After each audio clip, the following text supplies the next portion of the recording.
Well, welcome everybody to the September 29th Infrastructure and Economic Development Committee. I am in council chambers and we have Mayor Given and Councillors Blackburn on Zoom. And then here in council chambers, I've got Councillor Thiessen, Councillor Palat, Councillor Friesen, Councillor Minhas, Councillor Clayton, Councillor O'Toole. I've got myself, and then we've also got Directors Burke and Miller here in chambers as well. So we will start with, we've got Director Service Area Update, and that is Director Glavin. Thank you, Chair Bressie. We'll start off with economic development. The Economic Development Recovery and Grant Program continues. We're still accepting applications, and we've approved 7 beautification grants as well as 12 local marketing grants. As part of our business retention and expansion efforts, our business expansion coordinator had a chance last week to drop off congratulations cards to a number of new businesses that have started up in the city over the last few months. As well as part of Small Business Week that'll be happening this year between October 19th and 23rd, the Economic Development Department will be conducting a business walk, visiting small businesses across the city with the opportunity for some councillors to tag along. And I believe there was an email went out for a sign up on that. As well, the department is working with the Chamber, the County, and the MD of Greenview, as well as Alberta Labour and Immigration for a labour market needs assessment. And that's just beginning here. Moving to engineering, we've posted the bridge repairs and replacement program for next year. As well, we have 2 tenders that have closed for 103rd Ave rehabilitation and slope repair, as well as some ditch regrading that we'll be doing up on 132nd Avenue.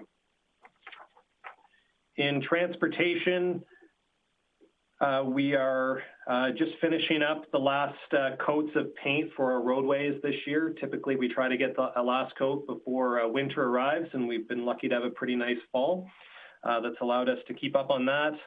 In parks, we've just completed the planting of 230 trees as part of the Hillside Revitalization and Cottony Ciliate Replacement program. We are also in the process of planting another 200 trees around the city. And finally, we're going around and topping up sand in a number of the playgrounds around the city that need to be topped up. And that's my report. Great. Thank you for the report. I'll just look at Zoom first. Are there any questions for Director Glavin? Seen any in Zoom? Looking around chambers, I see Councillor Minhas with a question.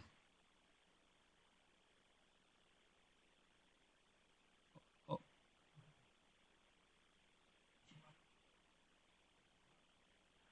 There you go. Now. There you go. Yeah. So my question, Brian, is the 108th Street. There are lots of complaints hearing actually. How soon do you think they'll be open? This morning was quite crowded, that area. You have any idea when they're going to do? I know they did one side, put the gravel on it, but still the front section on 84th is closed. Yeah, thanks, Chair Bressie. I actually had lunch with the lead consultant on that project yesterday, and they're expecting to have 2-way traffic restored by the end of this week. So they're looking around Friday that we should have 2-way traffic. That would be single lane on there. It wouldn't be back to normal. We're still a couple weeks away from that project being completed. Thank you. And then Councillor Clayton. Thanks, Chair Bressie. Director Glavin, a question on 84th Avenue. In regards to it seems to be a little bit delayed, and what's going to get completed this year and what's not in sort of, based on regular weather for construction season. Thank you, Chair Bressie. So the project at 84th Avenue and 116th Street is a sanitary project being completed by Aquaterra. We're expecting them to have completed about half the project this year, and the expectation is that they're going to have that area repaved so that we can resume normal traffic over the winter by the end of October. Okay, great. Just if I can, Chair Bressie, a follow-up. So in construction zones such as that, I wondered, Director Glavin, and maybe just in an email format, if you could send council information on the expectations of signage speed signage, I guess they'd be called. I'm finding it, there's, obviously numerous areas in our community that have construction currently, and the signage in certain areas is very clear. And I'm seeing, we live in a windy community, and I'm seeing signage blown over.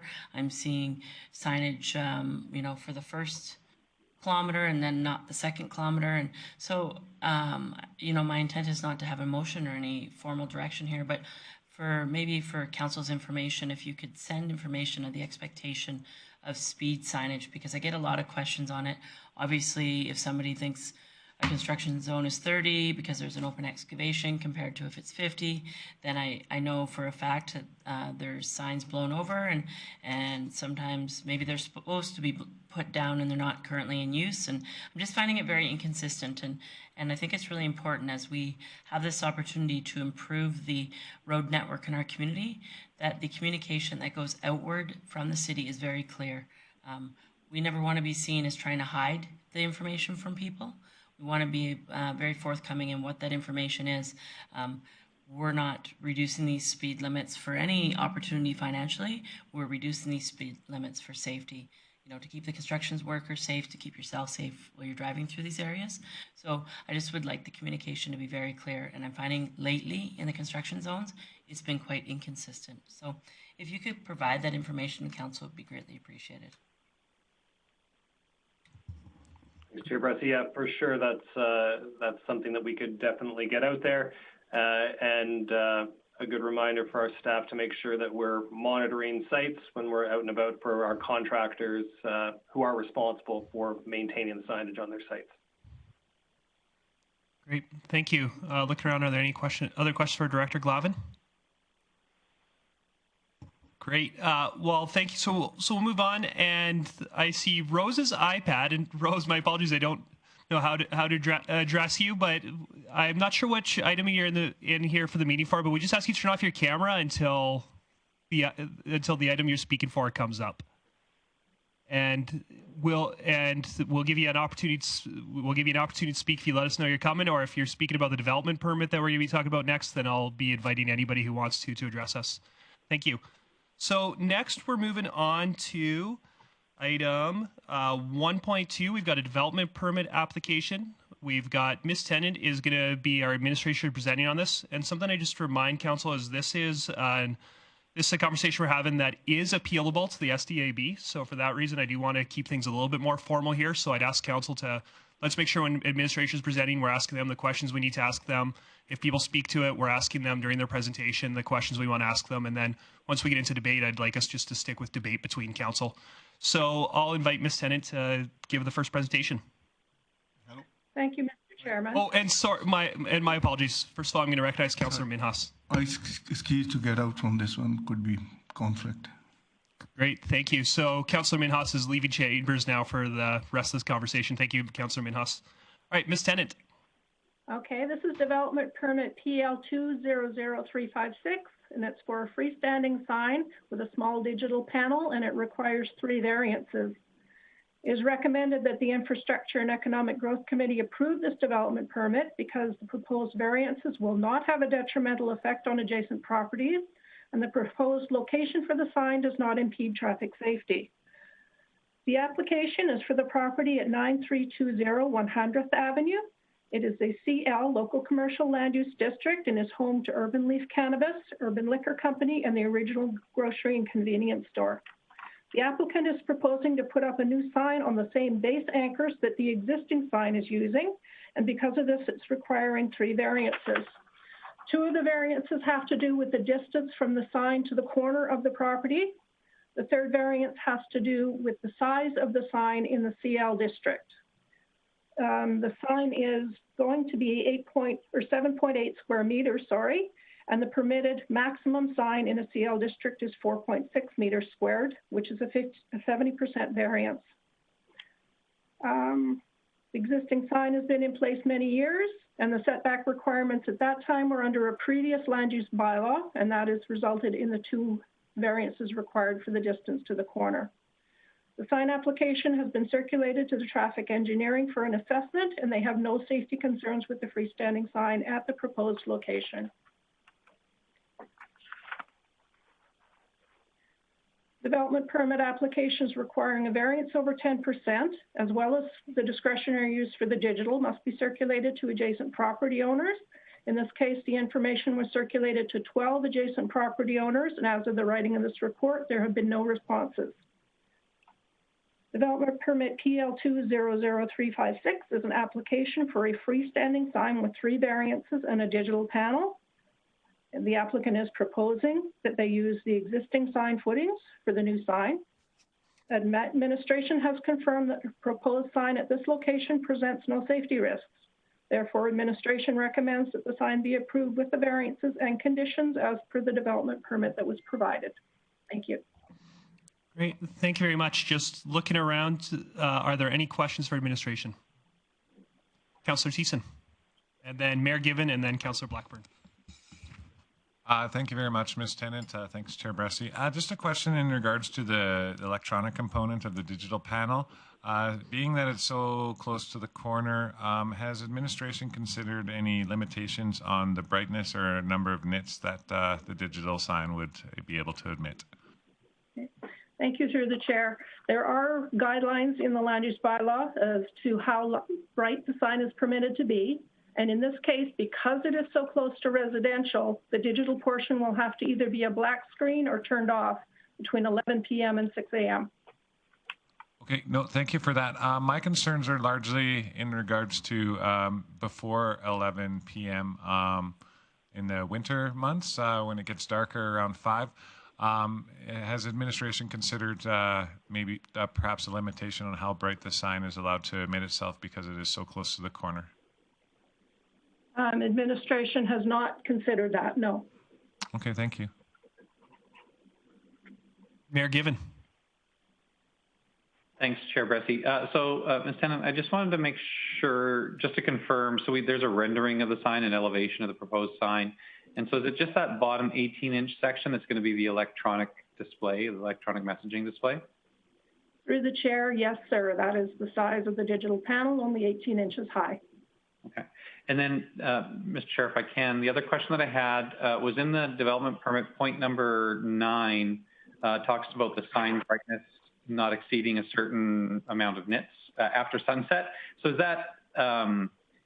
that amount less than what it would be allowed to be during the daytime? Through the chair, yes, it is. It is allowed to be, I believe it's 10,000 nits during the daytime. It's very bright, but at night they are limited. Okay, so there is a limitation when the sun goes down, which would change. I mean, it's whenever sunset is, so that would change with the seasons. Is that right? That's right. Okay, thank you. Great. Councillor Blackburn. Thank you, Councillor Bressy. One of the dimensions that's not shown on the drawing is the height of the sign from the ground to the bottom of the sign. And the reason I'm asking about it is when I look at the photograph of the existing sign, it leaves pretty clear visibility through the intersection for people who may be trying to cross or to turn. So I'm just wondering if the new sign is going to have the same amount of open space between the ground and the bottom of the sign. Through the chair, yes, the new sign will have 9.5 feet between the bottom of the sign and the ground. And is that similar to the existing one? That is more than the existing one. All right, thank you. Great, thank you. A question I had was it was similar to a question Mayor Given asked, but the panel, the signs could be digital. The please don't drink and drive portion is what it looks like on the diagram we've got. I'm not sure if is that diagram part of the development permit? No, it doesn't form part of the permit.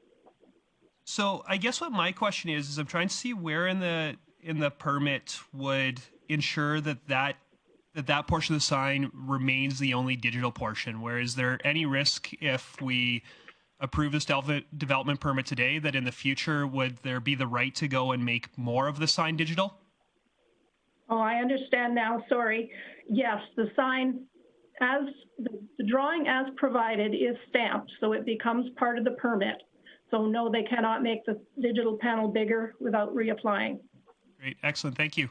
Are there any other questions for administration? Great. In that case, I'll ask if there's anybody here to speak in favor of the permit. Would you just turn on your camera and introduce yourself? So is there anybody here who's hoping to speak in favor of the permit? And I see Mr. Minhas. If you could just introduce yourself and then feel free to share with the committee what you want to share with the committee, and then I'll give my colleagues a chance to ask you questions if they have any. Not much to share. We're looking forward to kind of finishing that development that we've redone and get the signage that is a really old dated signage out there. And it does really go with the building. And, you know, we did visit all options that were available on the rest of the lot and whatnot if we could move it, but it would have for parking and traffic flow. It is a pretty tight lot that's kind of been carried forward. So no, we appreciate council considering this, and hopefully everything goes forward. If there's any questions, just let me know. Great. Are there any questions for Mr. Minhas? No, I think you're off the hook. So thanks for being here and available in case we did have any. We appreciate that. Is there anybody else that was hoping to speak in favor of this application? Not seen anybody. Is there anybody on the call who's hoping to speak against this application? So we're talking about the development permit for the sign. If there's anybody who's opposed, please turn on your camera and let me know. Great. Doesn't look like there is. So in that case, I'll give one last chance before we enter into debate. I'll give one last chance to ask any questions that anybody might have of administrations. Does anybody have any questions they'd like to ask? Great. In that case, is there anybody on committee that's willing to make a motion? Councillor Friesen. Thank you very much, Chair Bressie. I would move that the Infrastructure and Economic Development Committee approve development permit PL 200356 for the following reasons. One, that the proposed variances will not have a detrimental effect on adjacent properties. And two, that the proposed location for the sign does not impede traffic safety. Now, originally when I was looking at this, I did have my concerns about the brightness, especially during the winter hours, and I was hoping for a bit of a limitation on that brightness. Thank you to Ms. Tennant for answering the questions and for Mayor Given for clarifying that by pointing out 0.9 and the limitations after sunset. For all those reasons, I think administration has done their due diligence and the property owners have as well. So I encourage committee to approve this permit. Great, thank you. I know for me, I support this, and it's one of those cases of if we were talking about a brand new sign, I don't know if I'd be voting in favor of this, but it's one of those cases of there's a sign already there that they've got the right to keep up, and this sign's better than what's there. I think it's gonna increase visibility because it's gonna have more of that ground clearance, as Councillor Blackburn pointed out, and it's gonna look a lot better too. So it's one of those cases of we can't tell them to tear down the old sign that's there. And so I'm glad that they replaced it because I think it really will improve that corner and the looks of that corner. So I definitely support this as well. Any other discussion or debate? Great. In that case, I'll call it to question. All in favor? So that's a unanimous from the committee. So that was unanimously approved.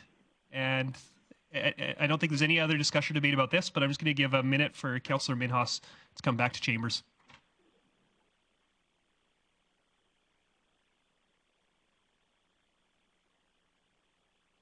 And then now that Councillor Minhas is back in, our item 1.3 is safe routes to school, an update, and we've got Ms. Gardner providing that.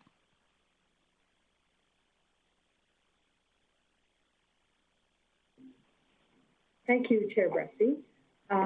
So last month, the committee directed administration to bring an update on what has happened to the Safe Routes to School plan since the introduction of the 2014 Community Mobility Plan, moving forward, a strategy for active transportation for Grande Prairie.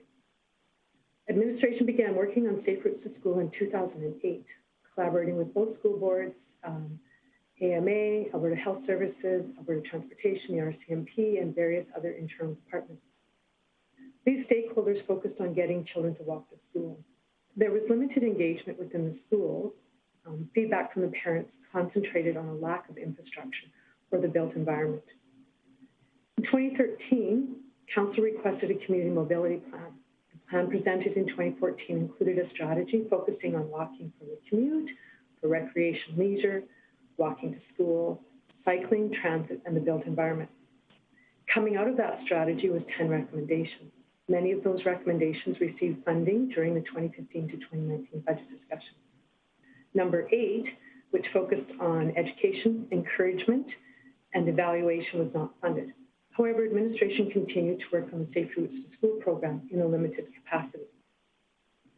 A consultant was retained in 2015 to assist with the Safe Routes to School team, which now consisted of Alberta Health Services, AMA, and internal departments, in engaging the schools in the program. The Safe Routes to School team selected 2 schools who distributed surveys to the students' parents. As in previous surveys, results focused on engineered solutions rather than ways to shift behaviors. At this point, administration decided to discontinue any further work on Safe Routes to School and concentrate on the remaining recommendations. So implementation of many of the recommendations out of that plan has moved forward. So items such as snow removal and ice control from the asphalt paths or asphalt trails and sidewalks, which focused on your commuter route, increased commuter routes, so asphalt trails along 108th Street, 116th Street, and 100th Avenue, going from 92nd Street to 116th Street. Participation in circulations, so as development permits and plans are being circulated, administration is ensuring inclusion of active transportation in those plans. Pedestrian and crosswalk improvements, outreach and engagement on a site-by-site as needed or requested basis. So traffic engineering will go to schools if there is an issue. So in 2017, I believe, we focused on how to cross the road program. That it was an engagement to focus on Charles Spencer and St. Joseph's High School. There was some issues with students crossing at 108th Street and 68th Avenue. And we did have some engagement. Again, though most of what happens is it focuses on engineered solutions rather than how do we shift the behaviors. So at this point, we haven't continued. We continue traffic engineering, will continue on a site-by-site basis as it's needed. So administration is recommending that the committee accept this report for information, and I am available to answer any questions should you have them. Great. Well, thank you for the update. It's especially valuable for all the rest of us first-termers who weren't around when these conversations happened in the past, so we appreciate it. Just looking around to see if there's any questions from committee. Mayor Given. Yeah, Councillor Bressy, this is sort of one of those maybe rhetorical questions, but because I think I know the answer. But Michelle, when you say the focus is on engineered solutions, do you really? I mean, do you mean that people want a sign installed, or they want a set of lights, or they want, you know, those kind of things, rather than teaching kids and families how to walk to school safely? Like that, their solution is put up a sign. Chair Bressy, yes, that is what we've found, is that frequently that's the request. The ask is for more crosswalks, more pedestrian lights, those kinds of things, rather than can we go into the school and teach them about how to implement programs that will encourage walking to school. Okay, thanks. Are there any other questions from committee? Don't see other questions. I do have a request of committee, and I can't make a motion here, but there's a motion that I'm hoping somebody will be willing to make and that committee will pass. And it's talking about these engineering solutions. I know that Safe Routes to School is something I hear a lot about in the community. And when we look at our accident data, our walks to school really are safe. There's not good evidence that kids are getting hurt on the way to school. But there's also a lot of parents who feel that their kids aren't safe walking to and from school. And I think that's a huge quality of life issue if people don't feel safe walking to school. And when we talk about engineering solutions, the two big things I hear is one is crosswalk signs and making those crossings easier. And we just allocated significant money towards that, which I'm really happy. I think there's going to be a big difference on that in 2021. But the other one I hear about is missing links, in terms of my kid for half a block on the way to school has to walk on the road because there's no sidewalk for them. Or my kid's got a direct route to school, but it requires cutting through an easement or a small park that doesn't have a path, which is fine in the summer, but when there's 3 feet of snow, it's not possible for my kid to do that. And those missing gaps in our active transportation network are something I hear a lot about in the context of school. I also hear a lot from people who are seniors in our community, or people who are pushing a stroller, or people that have mobility issues, that they have issues sometimes accessing our transportation network just because there's little missing links in it. And I know we've got In our community mobility plan and in our transportation master plan, we've identified all these gaps in our active transportation network and said that those are something that we want to fill, we want to solve, but I don't think that there's capital dollars set aside in a way that gives me confidence we're ever going to close those missing gaps, and I'd love to change that. And so what I'm hoping somebody on committee would consider making is a motion to direct administration to bring back a report outlining the capital funding contributions needed to, by 2025, close all active transportation networks on city-owned land as identified in the Transportation Master Plan. And so this is say to administration, hey, if council within the next 4 years wanted to close all of our active transportation network gaps, how much money do we need to invest in that? It's not a motion that's committing us to spending that money right now, but doing a little bit of work to see what it would take to complete our active transportation network. So I'm wondering what the members of committee think about that, and if anybody would be willing to make that motion. Mayor Given. Yeah, Chair Bressie, thanks. Appreciate you considering this and passing it on to us so we'd have a chance to think about that. I'd be happy to make that motion. And in speaking to it, I think this really was the intent of the active transportation plan, and all of the city work that the city has done up until this point has really been to identify those gaps, prioritize the gaps, and now what you're getting to with this motion is the idea of saying, okay, what resources specifically would be required to address those gaps. I'm fully supportive of that. I'm happy to make the motion as you presented. Great, thank you. I appreciate that. For those watching, so me as a chair, I can't make a motion. Director Glavin. Thank you, Chair Bressie. Just clarification, just for administration's benefit here, if this motion passed, did it include all gaps within the Transportation Master Plan or just ones within the city's control? So things that we own the land for to do, as there are some gaps within the network that will require the city to acquire land in order to build those. Yeah, thank you. And let me read what I was hoping one more time and then see if that works for Mayor Given. But I was hoping to bring back a report outlining the capital funding contributions needed to, by 2025, close all active transportation network gaps on city-owned land as identified in the Transportation Master Network. And when you look at the Transportation Master Plan, there's some paths that identifies as missing gaps that are mostly on the north end of our city, where there's many kilometers of paths needed to land that's not developed right now. And there's no point developing those now because there's no houses there, but also the city doesn't own that land, and so we couldn't develop that even if we wanted to. So my hope with this is just on the land we currently own, we want to close those gaps. Does that work for you, Mayor Given? Yeah, no, that's absolutely what I was expecting. And, just if I can reiterate the other part, that the intent of this would be to provide some information to council that would ultimately get referred to a future budget, not this fall's budget, but would ultimately be something that council, if they chose to, could refer to the 2022 budget discussions, not the 2021. And that's certainly my understanding and the expectation that I have. Thank you. I see Councillor Palat. Thanks, Chair Bressie. Just a question for administration. If this motion were to pass and this were to come forward, how long would it take for the report like this to be put together from administration's perspective? Would we have it before budget this fall? So, Chair Bressie, I did ask Matt Hinton to join us to talk about missing links. We anticipated that it may come up. He might be able to answer that question for you. Yeah, I'll recognize either Mr. Hinton or Director Glavin. Either one of you, feel free to jump in. Director Glavin, you're the first with the camera on. Yeah, thanks, Chair Bressie.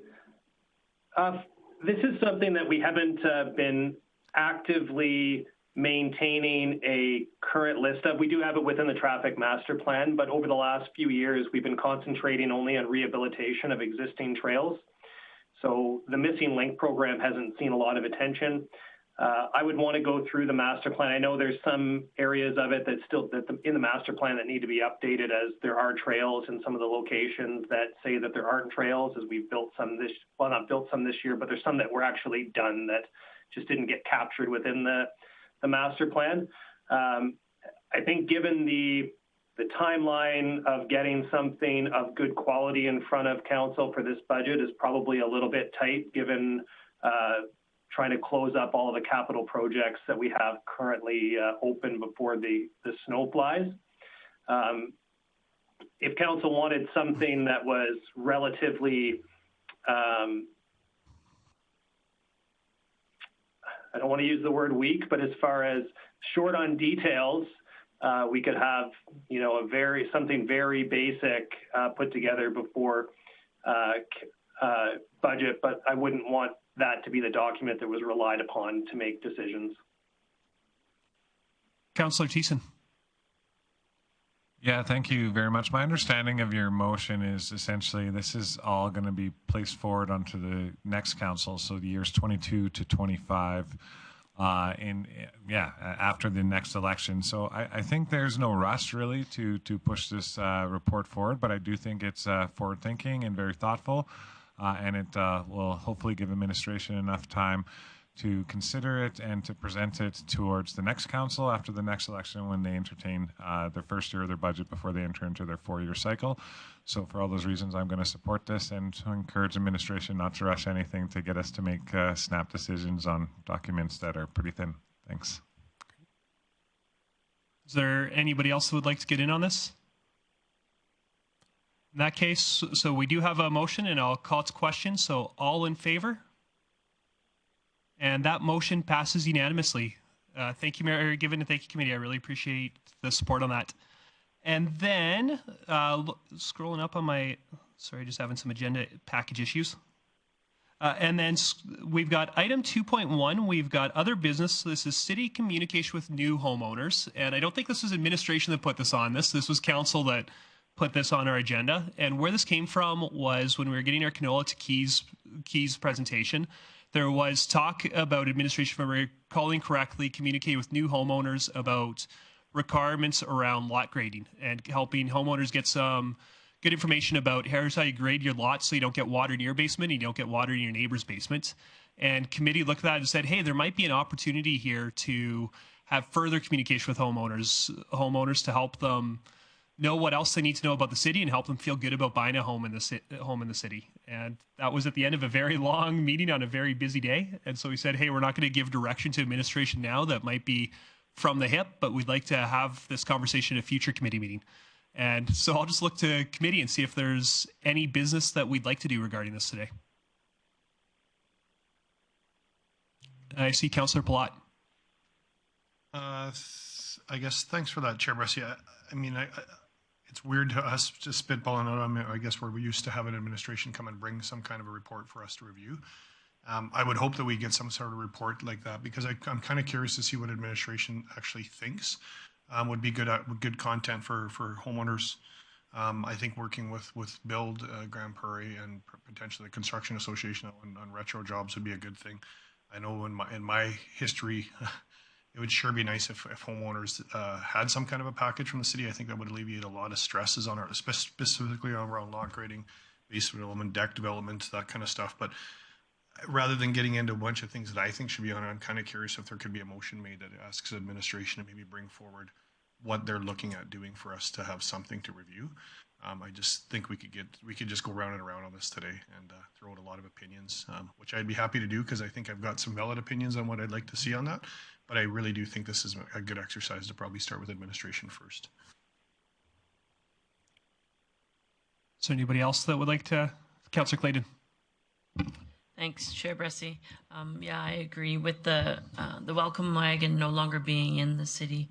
I think there's a missing gap for many new residents of Grande Prairie. I think, as Councillor Plott mentioned, working with new home builders as well as the Real Estate Association, who, you know, on a regular basis talk to people moving to our community. I think that administration could bring back a plan. So tweak this as you please, but I would have direct administration to bring back a report defining the opportunity or defining a plan to produce a package that would be presented to new homeowners through, you know, and how it's distributed can be laid out in the plan. It would include consultation, as mentioned, but really just very loosely, if administration could bring back a plan with what the opportunities are, whether it's through mail, whether it's through, you know, working with some of the organizations as mentioned, but to get this piece into the new homeowners within an approved upon timeline. So, you know, in my opinion, it would be a month, but maybe administration finds that there's a possibility to get it to the new home quicker, so new homeowners. So that, just basically the motion is to bring back a report with a plan for communicating with new homeowners, and happy for conversation and tweaking on that motion. Thanks. Great. Just maybe before we go to conversation, I'll just ask our recording secretary how that motion got captured and make sure that works for Councillor Clayton, however it got captured. Thank you, Chair Bressie. I have Committee Direct Administration bring back a report for finding a plan to produce a package that would be presented to new homeowners. And I've seen Councillor Clayton lie that works for her right now. I see City Manager Galante. Thank you, Mr. Chair. I believe we have Ms. Trim here on the call as well. There is some work being done in this regard. So I will ask Kinsa perhaps to give us a very brief update. I think that will be helpful for the committee to craft the final motion based on the work that is already completed. So if that is possible, I would appreciate that. Yeah, thank you, Ms. Trim. Thank you, Mr. Chair. Yes, there is a document, a visual graphic that's been completed with the information that was anticipated would be helpful for new homeowners. It was completed in consultation with the various stakeholders internally. It's been vetted through our communications department and put in a presentation by our graphical team that is ready to be distributed to homeowners. Our plan was to look at including it in communications that go out through our taxation department that currently already are sent to new homeowners or homeowners in general upon the transfer of land title. So our intention was to include it with that. That can be distributed to council following this meeting for your feedback on that document.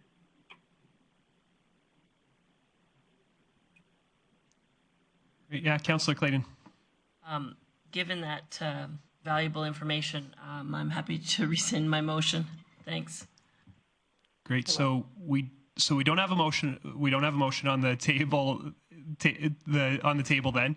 And yeah, so I guess I'm wondering if we're not making a formal motion, if we're just having that circulated to council, how will that work in terms of council feedback on it? In terms of if council goes, whoa, that really doesn't match what we hoped it would be, how would council give that feedback?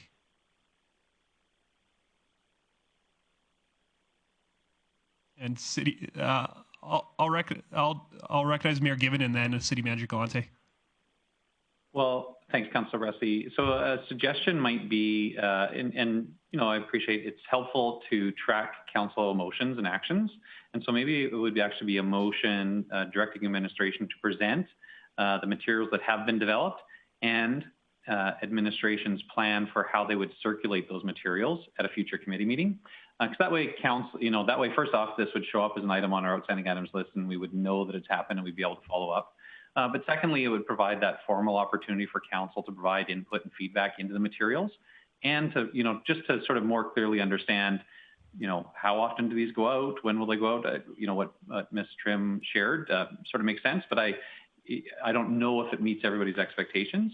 But probably seeing it on paper in a very, very brief report with the materials that administration would intend to send out would give us all that chance to see all the information together at once with a little bit of an opportunity to consider it before making any decisions. And it would formalize that opportunity for input rather than it being administration having to deal with emails from different council members at different times that aren't necessarily circulated to everybody. And it just would probably make everybody's job a little bit easier and would probably yield a better product that would have the support of more members of council because we would have all had a chance to contribute to it. So you had a great idea for a motion. Would you be willing to make that motion, Mayor Given? Yeah, if that made sense to everybody else, I'd be happy to move that committee direct administration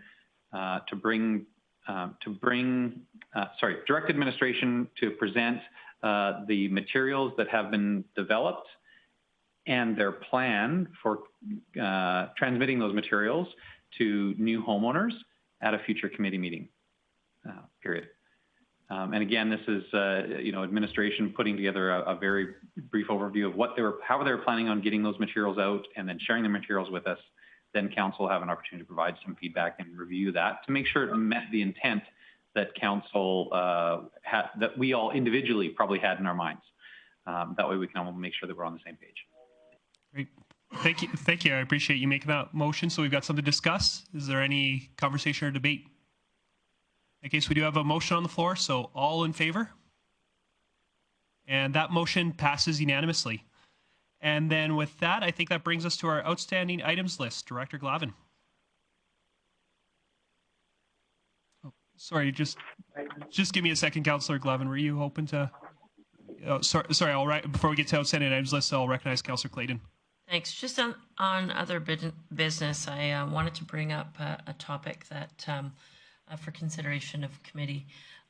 As many of us know, this past week we approved numerous projects that will involve construction in our community next summer.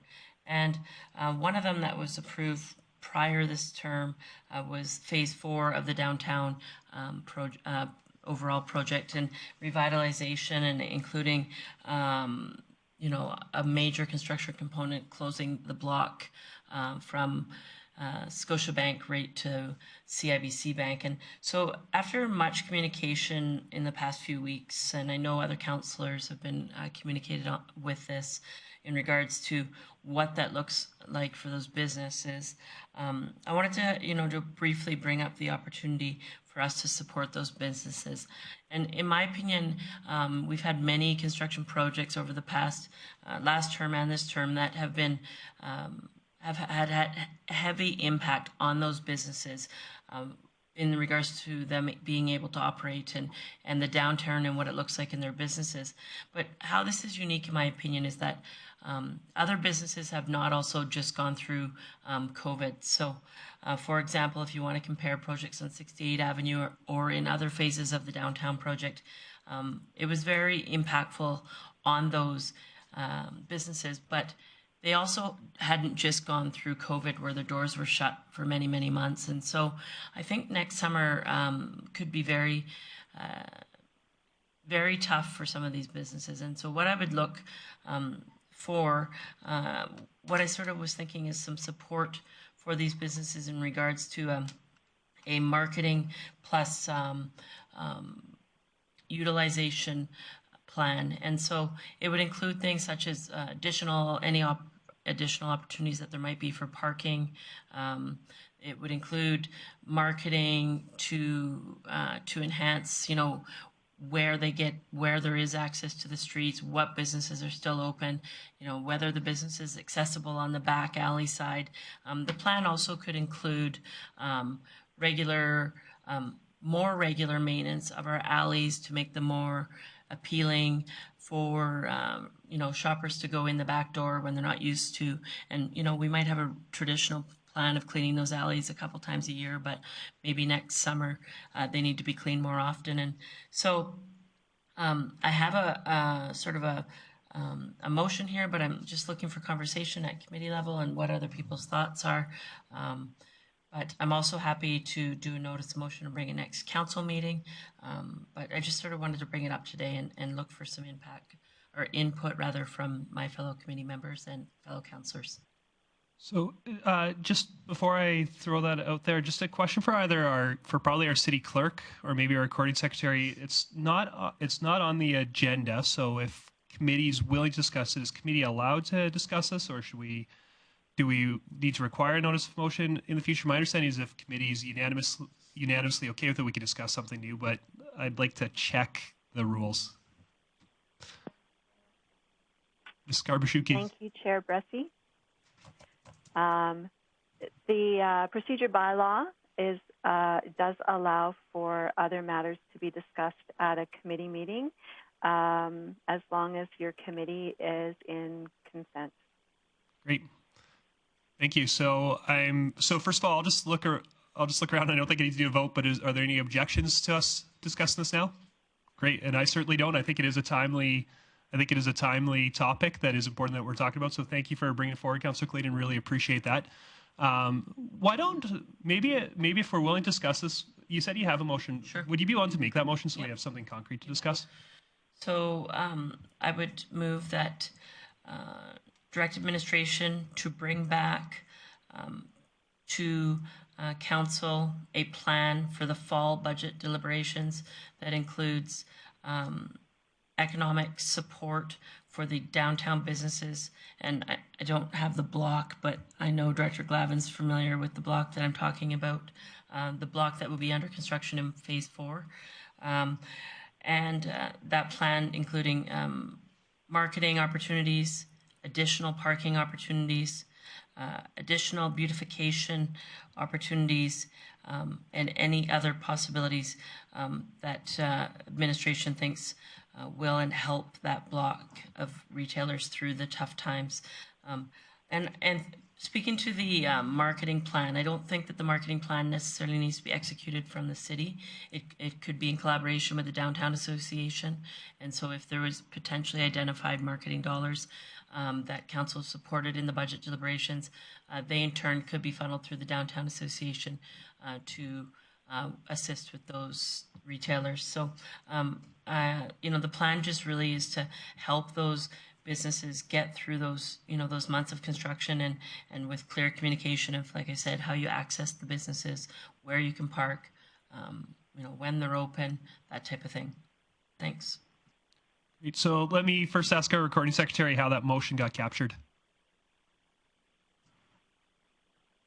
Thank you, Chair Brusky. I have committee direct administration to bring back to council a plan for the fall budget deliberations that includes economic support for the downtown businesses affected by phase 4, including marketing opportunities, parking opportunities, additional beautification opportunities, and other opportunities identified by administration. Great, and I see Councillor Clayton nod her head, so that matches the motion she was hoping to make. Any discussion on this? Mayor Given. Yeah, thanks. I'm supportive of this idea. A question for administration. This is really, or at least somewhat consistent with what we did with previous phases, where there was a dedicated amount of money and staff resources to provide support to businesses in areas affected by the downtown program. Is there any money set aside in the upcoming phase 4 for this function? Like, we've done that in the past and actually dedicated some specific funds to that. Had we already planned on doing that for phase 4, and is it incorporated in the budget? Just wonder what's already underway. Director Glavin. Thank you, Chair Bressy. Yes, we do have additional money funded within that program for supports. What Councillor Clayton is suggesting in her motion is probably beyond what we've done in past projects, but we do have some money set aside, and we can certainly bring forward a report that would articulate what we had planned to do, as well as what we might be able to do to support this motion. Okay, yeah, thanks for that, Director Glavin. Yeah, that would be great. That way we get a full picture of what was already underway, and maybe even a bit of a review of what we did for previous phases. And then we can look at enhancements if there are things that we haven't been doing previously. And so I think Councillor Clayton's motion is on point and provides enough latitude to cover all that ground. The one concern I've got about the motion, 100% support the intent. I want to have this conversation. I just wonder if, Councillor Clayton, is the intent that we have this conversation during fall budget deliberations, or we have this conversation before fall budget deliberations so we can just make sure it's funded during fall budget deliberations, if that makes sense? Yeah, I mean, if administration wants to come back at some point for input, that's great. I think that, some of the stuff that is would involve communication with Downtown Association is sort of due diligence in preparing what the plan looks like. So I'm open either way. Because I just think for me, I just don't want to be getting into, in fall budget deliberations, I don't want to be getting into talking about the details of this plan, because those are a very busy few days that we struggle to get through. So I'm hoping that we can have a plan in place before fall deliberations, and then we can just talk about if we're funding it or not during fall. So I wonder if you might be willing to change the motion, something like bring back to the appropriate committee instead of to council for fall budget deliberations. Sure, I guess. I mean, Director Bork can maybe comment on this, but I know there will be other items that are coming back for discussion prior to budget that will involve council consideration that haven't clearly been identified specific dates, but administration has been clear that they're going to bring back information that is pertinent to the fall budget prior to the fall budget deliberations. Right. This could be part of that, but the motion could be changed as well. Mayor Given. Yeah, you know, I'm less concerned about the budget considerations. I think I heard administration say that there is at least some funds available. It sounded to me also, though, like some of the ideas that Councillor Clayton raised are actually kind of maybe non-monetary ideas, or ones that don't necessarily take a lot of money, but would take some thinking and some effort. So I'm less concerned about it being prior to budget. I think if there were significant budget considerations, as Councillor Clayton said, administration would flag those for us ahead of time. But I'm less worried about putting a timeline on it, because I think everybody knows that the phase 4 is tendered and ready to go. So we have a definite timeline there. I think we all learned from the first couple of phases of the downtown program, and we got better as we went along. I think everybody, including administration, is aware that having this information out ahead of time is helpful for the business owners and for council to understand the community. So I'm really comfortable with the motion as it was made. Councillor Plott. Thanks, Chair Bressie. I definitely think this is a great conversation to have. One of the biggest concerns I have in next year is we're doing a lot of capital projects, and in my opinion, too many capital projects, and it's something I'm looking forward to having a discussion about budget to see if we can unfund some of them, because I just think we're going to have a hard time. We're already seeing this year trying to move traffic around our community, how challenging it is. I think this is a good conversation for us to be having, though, because this is different than the other phases in the fact that we're not just going to block east-west traffic. We're going to block north-south traffic on this one. The last phase when we did 102nd Street caused us all kind of grief, just going east-west traffic, and a little bit of grief north-south because we did close 102nd. But with us closing 100th, I see this is going to be a major amount of signage well back in the community of how the heck you divert around downtown, because it's going to be a very big challenge moving traffic through our city. So I think this is a good conversation to have. I don't know. I'm curious what's been allocated from past budgets.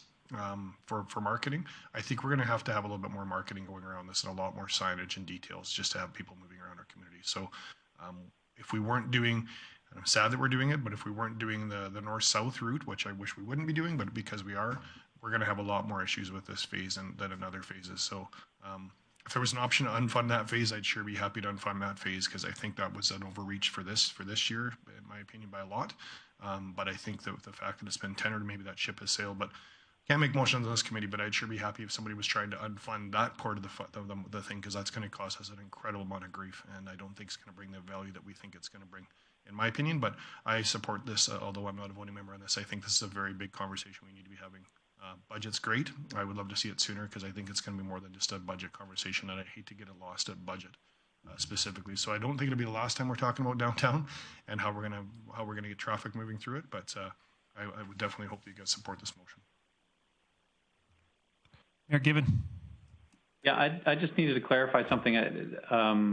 Councillor Plott seemed to reference sort of a north-south improvement in the Phase 4 program, and my recollection is that Council didn't actually approve the north-south portion. It's actually just the east-west portion. So was there some other part that you were talking about, Councillor Plott? Like, was it just citywide construction, or were you talking about the Phase 4 downtown program? Because I don't believe we put in the north-south portion. My apologies. I thought we had approved the 2 blocks going east-west, and also the 2 blocks from Sawmill to Wendy's. I thought that was approved with this one. So if it wasn't, my apologies. Great. That's great news, because I'm happy it's not, but if I maybe misunderstood that. Director Glavin. Yeah, thanks, Chair Bressie. Yeah, Mayor Given's correct. We didn't approve the north-south portion as part of this program this year. That was not funded in the capital program. Great. Well, we do have a motion on the table. Any other conversation or debate about the motion? In that case, I'll call to question. All in favor? And that motion carries unanimously. Thank you. And now I think, Director Glavin, we're ready to move on to the outstanding items list. Thank you for bringing that forward, Councillor Clayton. Thank you, Chair Bressie. So today we had item 1107, the Community Mobility Plan update. We did have one other item on the outstanding items list that, as I said at last meeting, we needed another couple weeks on the business licensing, so we're expecting to have that on the 13th agenda. And aside from that, no other updates from the existing items. Great. Could I get a motion to accept this as amended? I think I saw Councillor Clayton saying she's willing to make that. I would move that we accept the outstanding items list as presented. Thank you. Great. Any conversation or debate? In that case, all in favor? And that motion passes unanimously. And with that, I will adjourn this meeting. And our next meeting is going to be our Community Service Committee meeting chaired by Councillor Friesen. And that'll start in a minute or two. We just need to move a laptop here in Chambers before we can start that.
In Chambers, everyone ready on Zoom?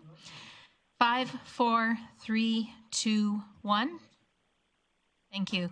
So welcome to the Community Services meeting, September 29th. And I believe all councillors are present between Zoom. There's a couple who are at home, and most of us are here in chambers. And present on this committee, not everyone is in chambers today. I have Mayor Given on Zoom, and in chambers, my colleagues, councillors Clayton and Palat. So let's begin with the Director's Service Area Update. Director Miller, who is also here in chambers today.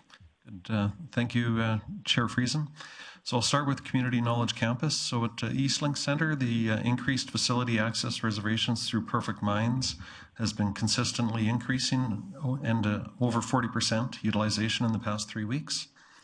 At the outdoor pool, I just wanted to provide an update on that. Operations for the season did wrap up on September 14th. The private bookings alternative programming model worked very well for us. We had over 8,200 guests in the summer months.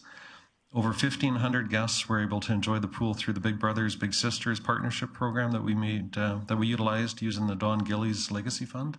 So it was a very good suggestion. It came from council, I believe, as well. So we appreciate that. And then with the Coca-Cola Center, the RFEI for the concession and the catering, we had, I think, 11 apply for it. We have selected one successful proponent, so that'll be in place in the next little while.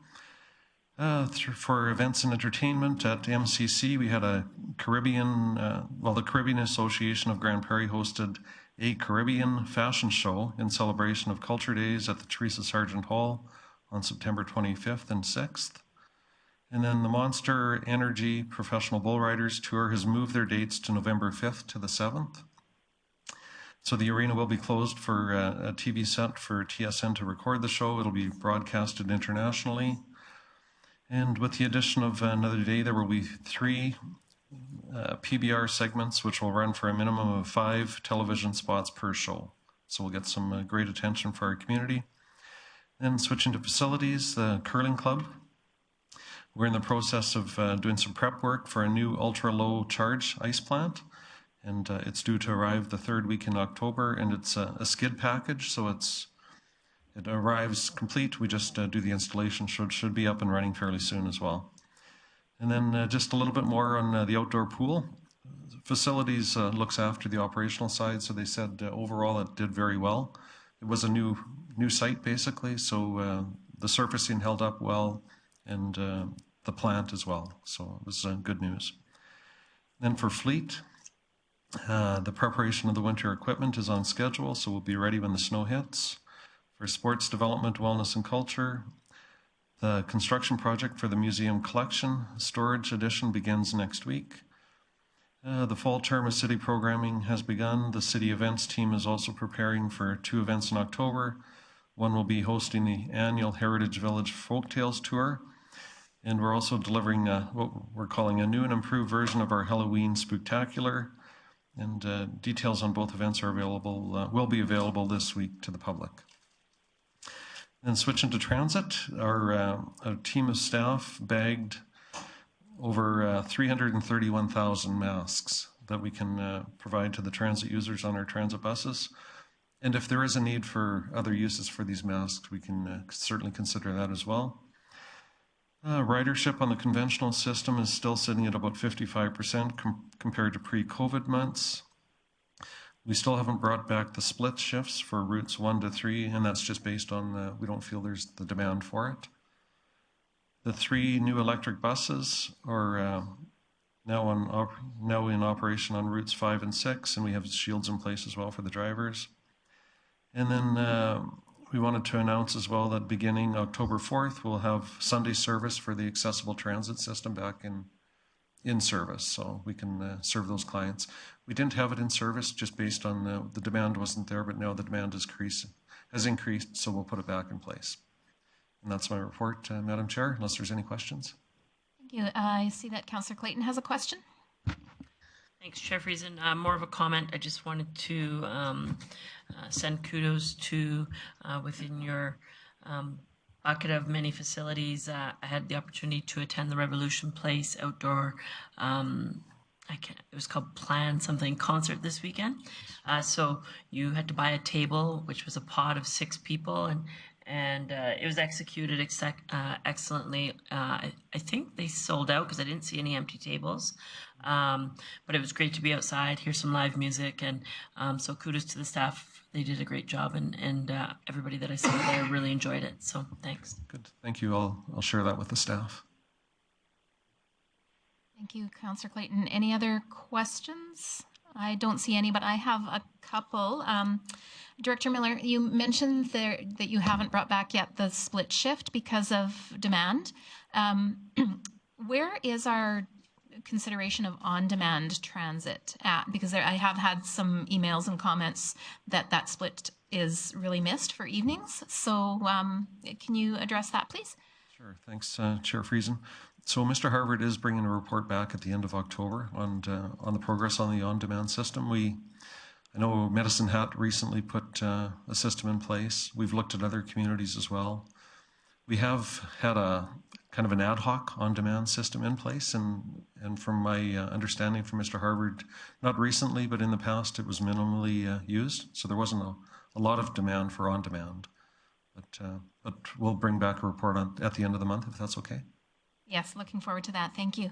And then just another quick question. I'm looking ahead as well with the success of the outdoor pool. What can we maybe anticipate as the the pond freezes up and down at the park for skating this winter? Well, thanks, Chair Friesen. At the pavilion, we will certainly have the ice surface ready, and I'm kind of glad you brought that up. If I could ask for some feedback. We've had a little bit of a request for ice hockey, maybe specific times on that ice surface. So public skating, and then also maybe designated times for ice hockey for users to enjoy that sport as well. So, but we'll certainly have it as soon as the ice freezes. We'll have it ready to go for the public to use. Thank you. So, any feedback, Councillor Clayton? Thanks, Chair Friesen. So in regards to hockey, I know last year we had a little bit of a small pilot project in an area that we cleared, and I had an opportunity to speak to Katie, who said that you guys were currently exploring that right now and what it looked like and potentially for a new location. So when you reference scheduled hockey times on the Muskosipi Pond, would that be in addition to somewhere that could be identified as a stick and puck area, or is it the intent to move it all to one location? Thanks, Chair Friesen. So we did struggle last year with the pond hockey. So Parks has been looking for a different site and hasn't been successful so far in finding a different site, is my understanding. I know there's a delegation coming to Council, I think, next week to talk about hockey or use on storm ponds, which we won't recommend, or administration doesn't support that concept, and I can provide more information next week. I see Miss Casually is also online. She's been talking to Katie about options for pond hockey, so maybe she could provide additional information. Okay. Ms. Casually?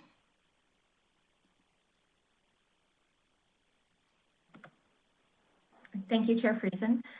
So we are currently working with the Parks Department to explore an alternative site. The challenge with the location that we piloted last year is that there's lots of water moving underneath, so it makes maintaining the surface a little bit difficult, but we are still already working on that for this season. So one option could be the scheduled ice times at Muskosipi, but we'll certainly continue to explore what can be available. Thank you. And I see Mayor Given and then Councillor Clayton again. Thanks, Chair Friesen. Yeah, just by way of feedback, I guess I would, off the cuff, I'm not sure that I like the idea of the scheduled hockey times on the pond at the pavilion. I think the pond is really intended for sort of that casual use and drop in any time for just general skating. It's where a lot of that sort of first skating, learning to skate happens. And the other concern that I would have is about about safety actually for people that are not using the pond, and there's obviously a lot of traffic and walking around it. So there are just a few things a few things about safety there, conflict with sort of the regular use of that and the very sort of enjoyable drop-in use, and the idea and the fact that there's lots of availability of other outdoor skating areas, although they're not sort of pond hockey. So off the cuff, I guess I heard Director Miller ask for feedback. You know, I'm certainly not. Wouldn't be my first choice, and there'd be a lot of questions that I would want to ask or have answered about safety. If somebody's walking by or sitting at the benches, and you know, what about pucks that may go off the ice or something like that. So I would just have a few concerns. It's not a slam dunk for me.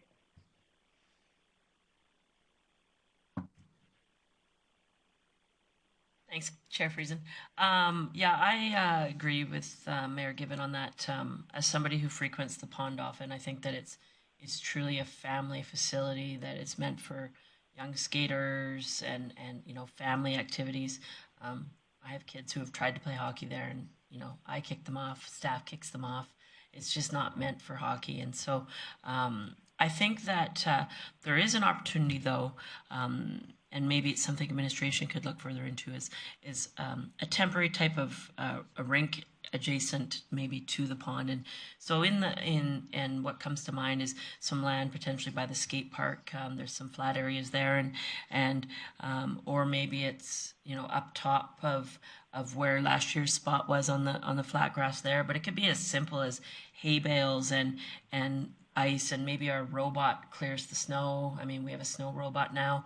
There's no grade in that, and so I know one of the concerns with snow removal with our robot was that he couldn't necessarily get up hills. That would be a fairly easy task for him, I would hope. You know, I think that something that's very rustic per se, but still accessible within the, you know, the jewel of our city, would be better, in my opinion, than using the existing pond. That's my thoughts. Thanks.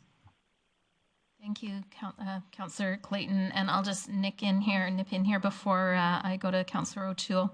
I echo what Mayor Given and Councillor Clayton have said.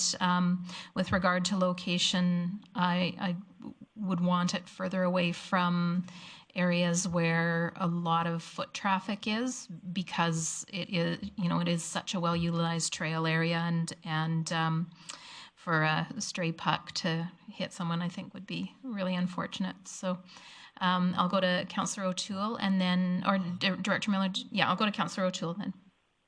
Yeah, I totally agree with Councillor Clayton. I was in Winnipeg last year at the Francophone festivals out there. And what they did is actually had places where you could have fires and contained fire pits, where you could have benches so the families could come out there, and of course they're monitored, and they wouldn't have to be every night, but we could have special nights where fires would be allowed, and maybe even get some of the street performers, the musicians, to come out and play, and we can make that a very family-friendly area, the whole area, get more use out of the pavilion possibly, and you can have the family can skate on the pond and do the recreational aspect. And if there was an opportunity to play some shinny hockey out there, then that would be a great opportunity to watch a game. So just some ideas that I noticed that was very well received out in Winnipeg. Thank you. Thank you, Councillor O'Toole. I see no other comments. Director Miller? Thanks, Chair Friesen. So thank you very much for the feedback. I appreciate it. And I know Katie and Stephanie are both listening as well. So I had the same concerns about using it for ice hockey. So I don't think we won't use it for ice hockey then. And I think another thought that did come to mind last year, Wendy Bosch from the Downtown Business Association did talk about a bigger and better skating oval across the street from City Hall. So I'll check on that as well. And we did have a fire pit for that last year and benches as well. So we'll hope to have that up and running as soon as the cold weather comes. Okay. Thanks, Chair Friesen. That's great. Thank you very much. We'll move on now. to emergency community group funding of the Wolverines Wheelchair Sport Association. I'll look to Ms. Cajolet to introduce us to this, please. Thank you, Chair Friesen. Administration received an application for emergency community group funding from the Wolverines Wheelchair Sports Association to support ongoing programs and operations. We engaged the Finance Department to assist with review of that application, and analysis revealed that the association's current ratio is 0.93, and that was as of their June 30th financial statements, which is their year end. So a current ratio is sort of a quick metric to measure the general health of an organization and the organization's ability to pay their current liabilities. So a quote unquote good ratio would be between 1.2 and 2. So the association's ratio is slightly below this threshold. So that indicates that their cash reserves and assets appear to be slightly low relative to their liabilities. So with the impacts of sort of COVID-19 this year, certainly emergency grant funding would have a significant impact to this organization, and a review of their financial statements certainly confirms their need. So funding is required to provide immediate short-term financial relief to sustain operations for the remainder of the year. Administration supports this request and recommends that committee and council approve emergency community group funding in the amount of $15,000 from Council Strategic Initiatives Fund for the Wolverines Wheelchair Sports Association. Thank you, Ms. Cajolet. Are there any questions for administration? I see Councillor Bressie has some. Great, thank you. Just could you remind me how much is left in the Council Strategic Initiatives Fund?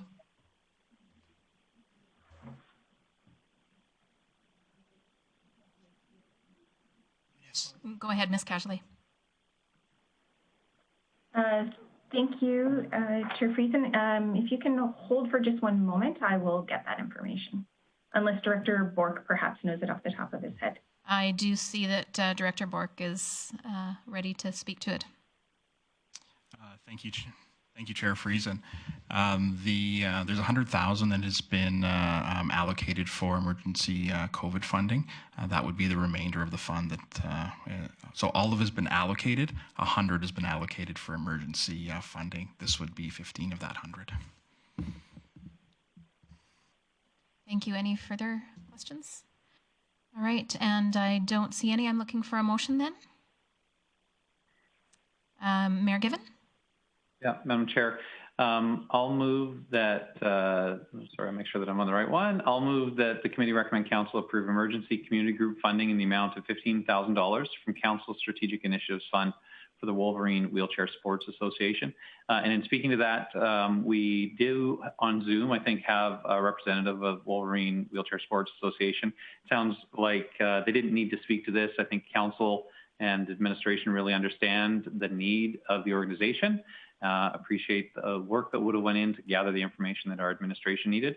But I, for one, and I hope the rest of council will also be very comfortable in supporting this, appreciating the important role that Wolverine Wheelchair Sports plays in our community and the financial stress that they're under. I think continuing support for this organization is a really important, I believe the organization plays a really important role in our community, and without it, it would have a significant gap in our community. So for all those reasons, I'd encourage the committee members to support the motion. Thank you, Mayor Given, and my apologies, Mr. Sask. I'm still getting used to having all of these names before me, and then also people in the room. I would certainly welcome if you wanted to say a few words. I'm like Mayor Given said, not sure that it's necessary, but I do appreciate that you've come this morning. So if you'd like to address us, now would be the time. Thank you, Chair Friesen. I just want to be thankful for the city in recognizing the important roles that the Wolverines Wheelchair Sports Association plays within the city. we've heard over the summer and the fall from many of our members, and they're in a unique situation because a lot of them are housebound, and this is the only opportunity for them to get out into the community and participate in functions and activities that they've become accustomed to. And so very grateful again to the City Council and also the Community Services Committee in helping us move forward.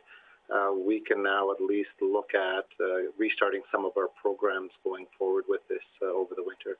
So again, thank you very much. Thank you. And are there any questions for Mr. Sask? Then again, thank you for your patience with me letting things get a bit out of order, but I'll call to question now the motion. All in favor? And that is unanimous in chambers as well as Mayor Given on Zoom. Thank you. All right, we will now move again. We'll have Ms. Cagelet, and it is regarding community group funding policies review. Ms. Cagelet? Thank you, Chair Friesen. For the community group funding cycle for 2021, funding was categorized into streams that align with Council's strategic priorities. As part of that change for the funding cycle, it also included a review of the community group funding policy and the corresponding guidelines. So upon review of that policy, administration recommends the following amendments. One would be to update the policy statement to include priorities for funding based on Council's strategic plan, and also formalize a process for suitable recognition for the city. We would recommend implementing core funding through multi-year agreements. Also, the enhancement funding category, we would recommend providing on an annual basis. So this would allow for programs or projects to be reviewed each year, and also entertain the opportunity for new applications to be considered every year. Another recommendation would be to implement a funding agreement with all recipients that are approved for funding. We would also look to formalize our current practice of annual reporting and presentations for community groups or agencies that receive $100,000 or more in annual funding, and establish a process for Council to determine the priorities for funding within the first year of each Council term. So administration is tasked to carry out the policy based on established procedures, and under the work undertaken to review the procedures, some recommendations or amendments are also suggested for that. So one would be updating the definition of emergency grant funding so that it would include support for a community group that needs immediate short-term relief in order to meet payroll demands, pay monthly bills, or address urgent facility needs. And another part of that would be that we would recommend an annual grant allocation of $200,000 each year. We would also revise the process for emergency grant funding requests so that recommendations are presented to CLT and then the appropriate standing committee of Council. So this would expedite the application process a little bit. The addition of evaluation criteria is also recommended to the guidelines. This is based on feedback that administration has received from community groups and agencies that they were not clear on how the applications were evaluated for funding, so that should be helpful. We would also identify a time frame for when new applications for grant funding could be considered. So administration recommends that committee and council approve amendments to the community group funding policy and receive the community group funding guidelines for information.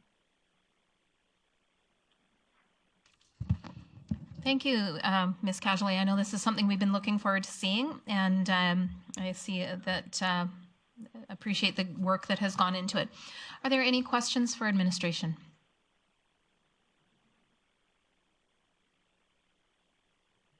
I see none. Then I'm looking for a motion then. Councillor Palat? Thanks, Chair Friesen. In our little cubicles here, it's sometimes hard to see now, but anyways, we'll get used to it. I would just make a motion that committee recommend council approve amendments to the community group funding policy 315 and receive the community group funding guidelines procedure 315-1 for information. Thank you, Councillor Platt. Any discussion or debate? Councillor Bressie and then Councillor Blackburn. Thank you. Yeah, for me, I really appreciate this policy. I think it's a good step forward. I think the community group funding's been one of the messiest and most time-consuming things we've done, both for council, for city administration, and also for our community partners. And I think that getting a good cycle going where there's not as much stress and not as much work is good for the city, good for taxpayers, but most importantly, good for our community partners. So I appreciate us going in this direction. A concern I've got is if we're approving 4-year funding, that's locked in for 4 years, and yet community need and grows, and the power of every dollar decreases. Where if we're funding a group for 4 years and our population grows by 2 to 3% every year while we're funding them, and inflation takes a chip out of $1.50 to $2 out of every 100 we give them, then all of a sudden over that 4-year period, there's a lot less ability for that group to do the things that we were hoping it would do for the community. And so I can't make any motions here, but I'd sure love to see that core funding go up by either inflation at the very least, or inflation plus population when a new census comes out. Or for me, I think that the best indicator of the city's sense of community need plus the impact of inflation is the amount of money we're spending on our operational budget. And I'd love to see this tied to something that scales with community need. But our city's operational budget might be the most logical one in terms of if we're spending 1%, 1.5% more next year, well, then maybe our core funding goes up by 1.5%. Alternatively, if our economy's really hit hard or we don't see the growth we were looking for and our operating budget goes down by 2%, I think it's appropriate to say, hey, sorry, we're giving less to community groups. So for me, I don't want council to be entering into this conversation about who we're funding every single year, but I would love to see some sort of mechanism where it automatically scales year after year. Thank you. And then Councillor Blackburn, I believe it was.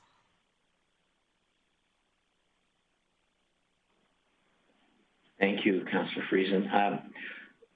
People know how critical I've been and how passionate I am about community funding. And I want to say that I think that the policy that's being presented and the guidelines really do meet all of the challenges that we've put up with in the last few years. So kudos to administration for what they've done.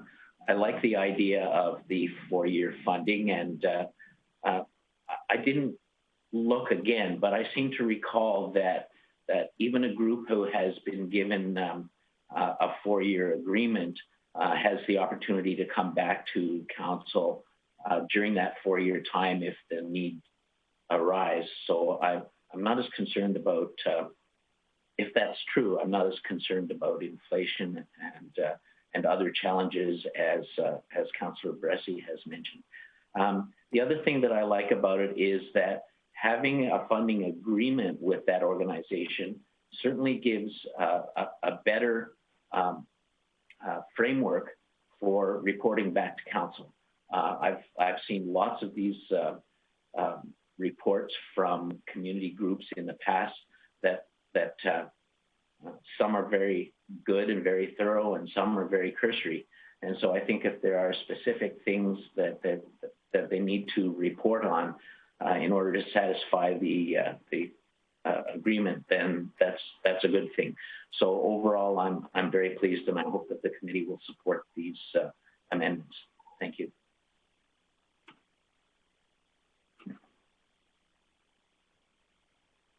And Councillor Clayton. Thanks, Chair Friesen. Councillor Blackburn pretty much said what I had in mind. I think that I like the the document as brought forward is a good document. I see your concerns, Councillor Bressie. I guess my concerns are a standardized formula will be really tough. To say that it's based on operational spend at the city, I struggle with a bit. To say that it's on the rate of inflation, I struggle a bit. And so I think that this allows, when our economy improves, many of these groups have opportunities to find other funding sources. And so I wouldn't want the intent to always be coming back to city because you expect that your core is going to go up based on this criteria. So I think the document as it is now allows for, consistent funding and for organizations to know where they stand. And at any given time, there's opportunities when you're in dire needs, such as a previous organization that we funded today. So I'm happy where it's at today. As we see this play out, maybe it needs to be tweaked down the road, but for now I think it's a good place to be, and so I appreciate the work that administration has put into this, and will support this motion. Thanks. Thank you, Councillor Clayton. And Mayor Given? Yeah, thanks, Madam Chair. Sorry, I had to step away there briefly. I also support the policy as presented with respect to tying the amount of funding that's available to any other sort of factor. I think that's probably I might be able to support that, but at the same time, I think it's unlikely that we can make future councils stick to it. They could just choose to change the policy. And my experience has been that councils have different priorities with respect to community group fundings, and we need to recognize that they should be free to set their own priorities. And by priorities, I mean how much money they want to dedicate towards it. I think the policy will withstand the test of time because it requires each council to determine what those priorities are as they come into office after an election. So I think that really causes the conversation to happen on a every 4-year basis at least. And that will also cause the council to think about how much money they want to be ready to dedicate at budget time to that. So I think the discussion about what your priorities in terms of community groups and community supports are is independent of how much money are you willing to put towards that. And I think that the policy as it's laid out will serve future councils very, very well. Thank you, Mayor Given. Any other debate or discussion? Great, then I'll call to question Councillor Palat's motion. All in favour? I see Councillors Palat and Clayton as well as Mayor Given in favour and myself, so that passes unanimously.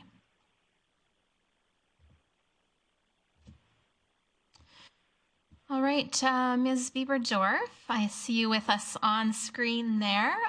Would you like to introduce to us the Neighbourhood Association's work that you've done, please?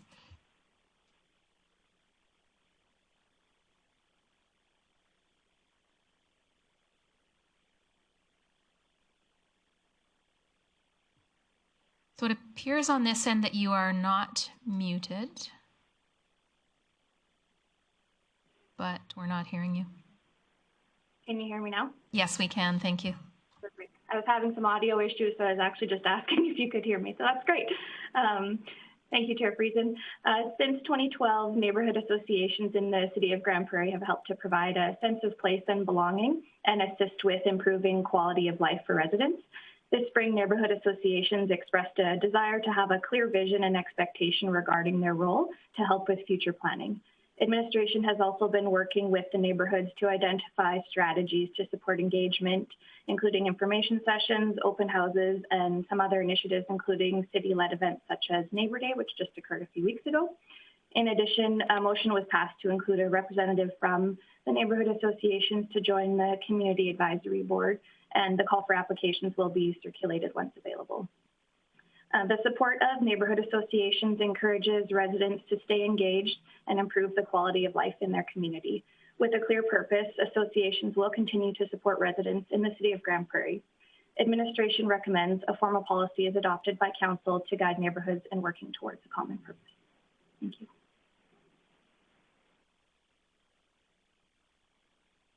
All right, thank you. Are there any questions for administration? I see Councillor Bressie. Great, thank you. I'm just curious about, in the report it says administration has also identified a number of strategies to support engagement with neighborhood associations, and then it lists all those strategies. But what's the status of those? Are those strategies that administration is saying, hey, we're gonna make these happen, or these are ideas that are in the hopper and we're considering? Just tell me a little bit more about where we're at with these strategies. Ms. Beaverdorf? Sure, thank you, Chair Friesen. So we have already completed some of the items that are on the list. We are going to be working on a strategy to facilitate some of the meetings with our current situation with COVID, trying to determine how we can best suit the needs of the neighborhood associations and also bring in all of the resources that they've requested, such as RCMP and bylaw, while adhering to social distancing. So we are working on those strategies. Some of the other items, like collaborating with the Volunteer Services Bureau, our manager, Stephanie Cajolet, has connected with VSB on that item. So we are definitely working through the list and still have a few to complete. Great. And then I guess just a comment on those strategies is talk about quarterly meetings. I'm really excited for those quarterly meetings to be happening. The one other department that you might think about having involved in those is parks. I think it's probably the department that more than any other neighborhood associations often approach me about. Councillor Chair Friesen, I also had just a comment on the policy, and I'm wondering if I think that looking at the policy itself, I really think it's heading in the right direction. I'm really glad that we're getting something on the book saying what our view of this policy is. I'm a little bit concerned about the language in it that says this policy gives direction to residents who volunteer and lead their associations. And I guess this is the question of what's our vision of neighborhood associations. But this policy really is. It really seems to me that this is council saying, hey, we're establishing these bodies and we're telling them what to do.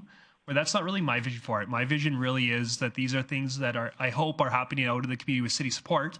We're giving them some operational funding. We're giving them access to staff, all that. But I really hope it's not council telling them this is what we're going to do. For me, I wanted to get a policy in the books because I want to give direction to our staff that when a neighborhood association is formed, we take it seriously and we think it should have.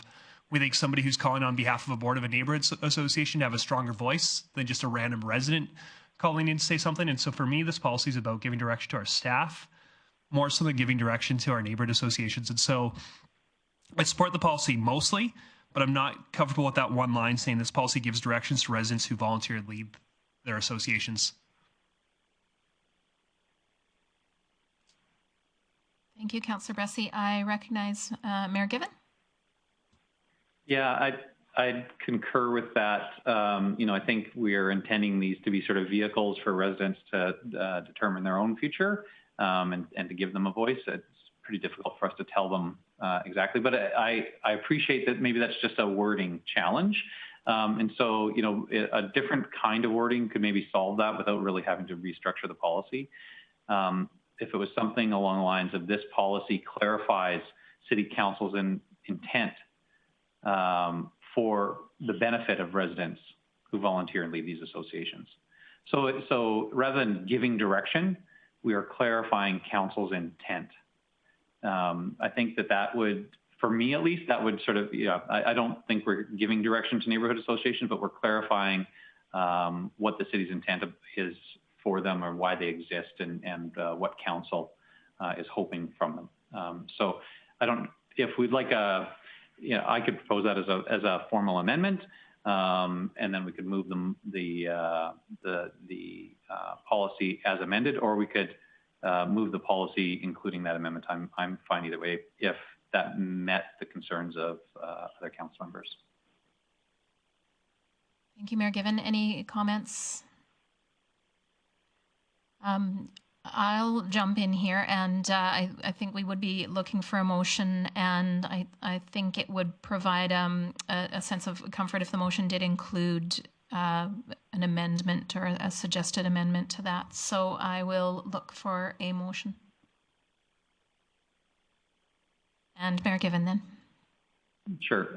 So I'll do this then. I will move that committee recommend council approve the neighborhood association policy with the following amendment, that the line start under reason, the first paragraph, sorry, the first sentence in the second paragraph under reason for policy, be amended to read, this policy clarifies council's intent for the benefit of residents who volunteer and lead these associations, period.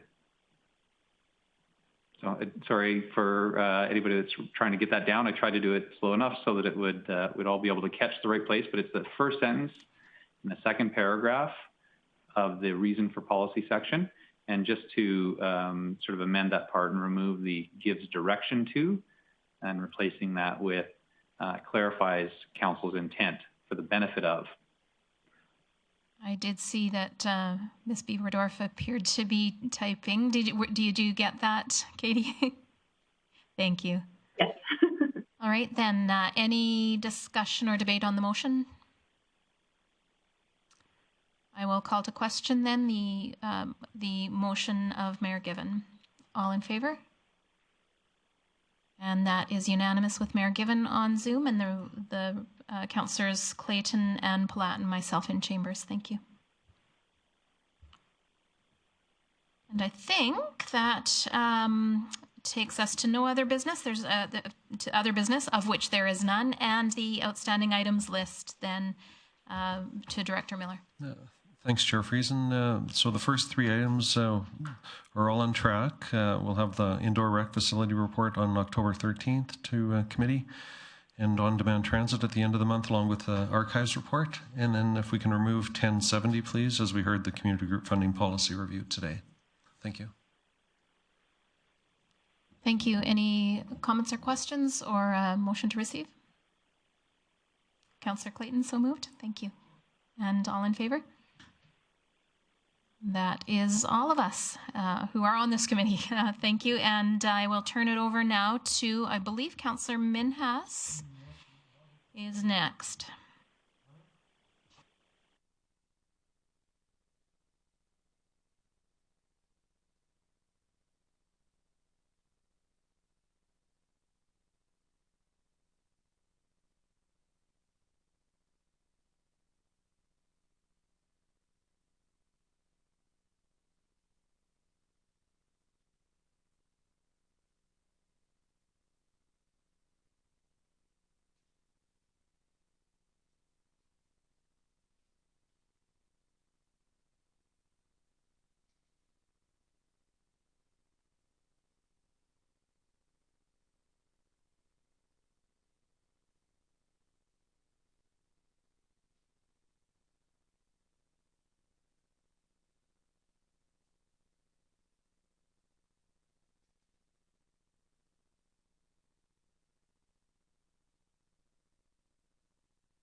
If everybody's back, then we can start the Cooperative Service Committee agenda for today, September 29, and time is 10:47 to me. The meeting started. So the first thing is, this meeting is Councillor Friesen, Kevin O'Toole, and Mayor Given, and myself, and all the councillors are here. So the first item is 101 Director Services Area Update. Verbally, Shane Brook, you're in the hook. Thank you, Chairman Haas. A few things I'd like to note from my service area today are that finance has updated me that we've reduced the line of credit opportunity we've had from 35 million down to 10 million. We still don't expect, we have no plans to utilize that, but we're just lowering the amount available. It does expire December 31st, and we do not plan to use that. We have confirmed with the Minister of Transportation our desire to access the ISIP, the Investing in Canada Infrastructure COVID resiliency stream. So we have met the deadline for submitting that request. Also, it will make it onto future meeting correspondence, but we have just received our letter from Municipal Affairs confirming our COVID operating allocation that we had been announced in July, and we were waiting for details. The letter will make it into a future correspondence for discussion, but it is $7.4 million that they have made available to the city. There are some criteria, including has to be incremental costs related to COVID, as well as another option is reduced revenue due to COVID. So we have some work as administration to bring forward some numbers that make us eligible for this. There's no huge urgency. It'll come in correspondence. Our plan, though, is to have some of this work done so it factors into the November budget deliberations. We have until the end of March to spend this money. So there'll be more details coming. I just wanted to give you the heads up on that. Also from the Comms and Marketing Group, they're supporting the RevPlace and budget community feedback opportunities that are continuing. There's an open house for RevPlace coming up here in about a week. They also supported the AUMA regional viewing session last week, which it was great to have so many neighboring councils and administrations join in that COVID-safe opportunity. This group supported the development of the mobile 911 resolution, our fee resolution that passed at AUMA. So I'm very proud of them for helping out on that and seeing that is now an AUMA advocacy position going forward. Finally, I'd like to thank Corporate Facilities and IT for bringing forward a AHS-approved council chamber solution that we're utilizing today. So there was a lot of creative minds and skilled labor that went into making this a reality. So that's all my updates for today. Thank you very much, Shane. Is there any question for Shane? Don't see none. Thank you very much again, and well done. I got a question in that you said 7.4 million. That has nothing to do with our two grants we got from eventually, and there's timeline till March we could use it. Yes, Chairman Haas. The previous two streams were related to stimulus capital, and they had timelines that that both came up this week, and we've met those deadlines to allocate additional capital to stimulate the economy. This was in recognition of the challenges municipalities were having with extra expenses to deliver services related to COVID, as well as loss in revenue. So these are on the operating side, and we have until March to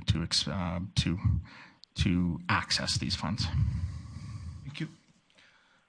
There's no other question, and I'm moving to 1.2 September 2020 update for Councillor Folks area that Kenza Trim this year on the line. Oh, there she is.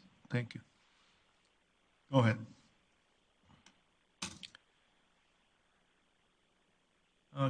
You got to turn your mic. There you go. Thanks. My apologies. Thank you, Councillor or Chairman Hutt. The 2017 to 2021 Council Focus Areas chart was presented to Council earlier this year, which time administration was directed to provide quarterly updates. The updated focus area chart identifies any changes to the annual milestones outlined in blue, as well as status updates. Those responsible for the items listed are present today and available to address any questions Council may have relating to the document. Any question to Ms. Kenson? I don't see any. If it's none, can somebody move the motion to receive the bill? Sorry, I see you, Councillor Friesen's there. I'm happy to have her move. Go ahead. I did actually have one question, Chairman Haas. I guess just an observation. How will we recognize things that are ongoing? I'm looking at the changes to the fees and charges bylaw. I think it's good to acknowledge that administration has completed that, and then it just sort of says yearly review, and I think that's accurate, but I'm not sure if it's actually useful information. Administration did that thing. Council, it's a part of the process. So does it just sort of hang out on the chart, or does it sort of show that timeline is finished? Go ahead, at this point, yes, it is just sitting there showing as complete, identifying that it was part of one of the priorities that was established for this term with Council. However, if Council wishes to adjust that, then we can adjust that as well. Thank you. Any other question, Mayor? Eunice, go ahead. So I will move to receive the September 2020 update of the Council Focus Areas for information. Thank you for the motion. And Wade, you had a question? Thanks, Councillor Manhaus, for that. Just a question just regarding the affordable housing. We've got one saying completed, one in progress. I'm just wondering, I realize this is a checkpoint, but is there going to be an opportunity for Council to have a more robust conversation specifically about affordable housing in our community? Or where would the next checkpoint be for us to have a conversation about that?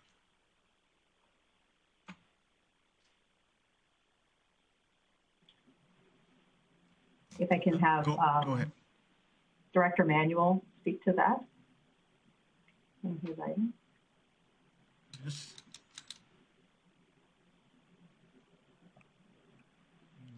Yes, good morning. Director Manuel is actually away today, Kinza. Okay, Wendy, you go ahead and can answer. Yeah, sorry, through the chair. Can you repeat the question? Sorry, yeah, I'm just wondering, I'm just looking on our council focus areas and just looking at the affordable housing. We've got one thing that's saying completed, we've got one in progress, and one's completed as well. I'm just wondering when council is going to have, or if there's any time allocated for council to have another conversation in this term specifically about affordable housing and potential strategies moving forward. As I look at this report, it almost feels like our work in here has been done, but I don't feel it's been done. I feel like we still should be having some conversations about that. I'm just wondering if administration can let me know what that would look like if we receive this for information today. What happens with that?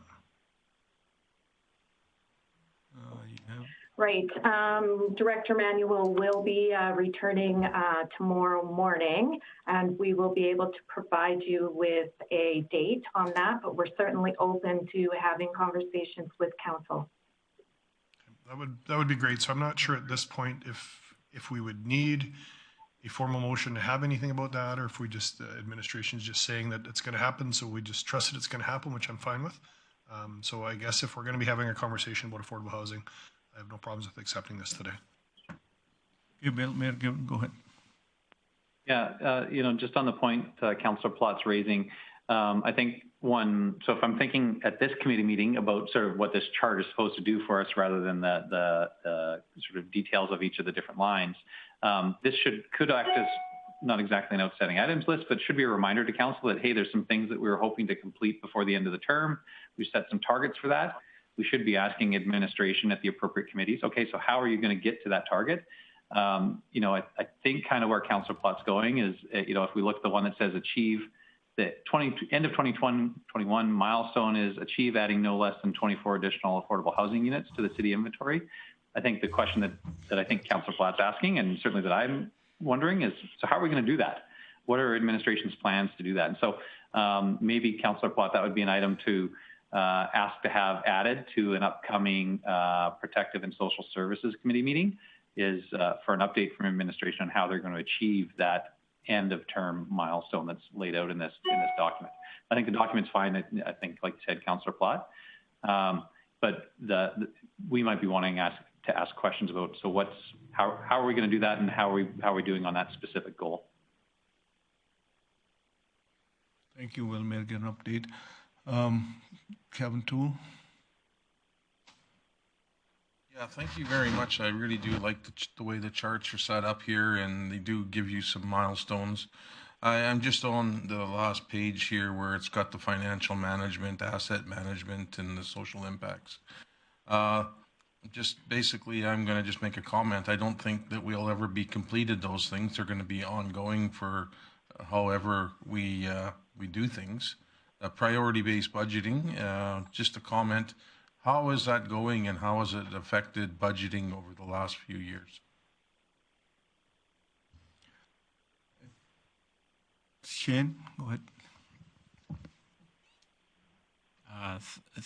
Thank you, Chairman Haas. Priority budgeting will be part of the documentation that you receive going into budget deliberations. CLT has gone through and prioritized all of the items that will be coming forward, and you'll be able to see how those score in the material that you'll receive prior to budget. Awesome. Thank you very much for that update, and thank you for allowing me to make some questions, sir. Thank you. Thank you, Kevin. Thanks, Shane, updating, and motion on the table. All in favor? Motion carry unanimous. Thank you. And now we move into 1.3 policy 346, recommended reverse level. Daniel. Thank you, Chairman Haas. So today the recommendation is that committee accepts this report for information purposes. It was previously moved by Councillor Palat at a council meeting that policy 346 be brought back to this committee for further discussion on the recommended reserve level. During that council meeting, discussions around the maximum balance in policy 346 were concentrated on. That's the financial stabilization reserve. It has a maximum balance equal to 2 months of annual operating budget requirements. When policy 346 was revised in January of 2019, administration updated the recommended balance, also known as the optimal balance, for the for the financial stabilization reserve. We looked at reliable sources, and it was recommended by the Government Finance Officers Association that a municipality should at minimum have 2 months of regular operating revenue or expenses set aside. The GFOA confirmed that their current recommendation of a minimum of 2 months operating revenues or expenses came from research that was done for optimal balances at many local governments. Their budget committee decided that a specific target, rather than giving a range, was most prudent on their part. But they do stress that each individual municipality still look at their unique situation to determine what is optimal for them. So when administration analyzed this recommendation, it was important that other items be considered when determining what that optimal balance should be. Factors considered were the predictability of revenues and expenditures, potential exposure to significant outlays for such occurrences as natural disasters, future capital requirements or commitments. Historical need and reliability of current revenues and expenses were also considered. Fortunately, the city of Grande Prairie has reliable and predictable revenue streams. We are not in an area where risk of natural disaster is high and have historically had a few instances where this reserve has helped to smooth impacts on the budget. It was determined by administration that a minimum balance of 2 months operating expense, that a maximum balance of 2 months operating expenses was more appropriate than the minimum as recommended by the GFOA. So the recommended reserve balance for the Financial Stabilization Reserve in Policy 346 is set at a minimum equal to 5% of annual operating expenditures and a maximum of 2 months operating expenditures. Thank you. Thank you, Daniel. Is there any question on updating policy 346? Wade, go ahead. Thanks, Chairman Haas. Just want to say thanks for bringing this report forward. It was another good read for me. I wasn't fully understanding it when it was brought forward, so I appreciate this being brought forward again, and it looks great to me. Thank you. Thank you. Kevin, you have a question? Nope, I was ready to make a motion. Yeah, go ahead. I don't see anybody. If there's no other comments, I would make a motion that administration recommends committee accept this report for information purposes. Thank you, Kevin. Motion is on the table. Anybody have a question on this one? I don't see if is no, all in favor? Motion carried unanimously. And I'd just like to thank the work that went into this report. Thank you. Thank you, Kevin. So the next one is 104 budget update verbal. Daniel, you're again on the hook. Thank you, Chairman Haas. So the intent today is to update committee on the status of the plans for November's budget deliberations.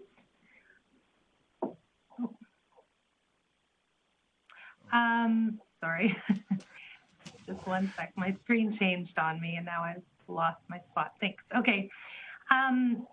So again, for administration's approach on both the operating and capital budgets for 2021-2024, highlight the potential change taxpayers may see in school requisitions next year, and confirm important dates in the upcoming weeks.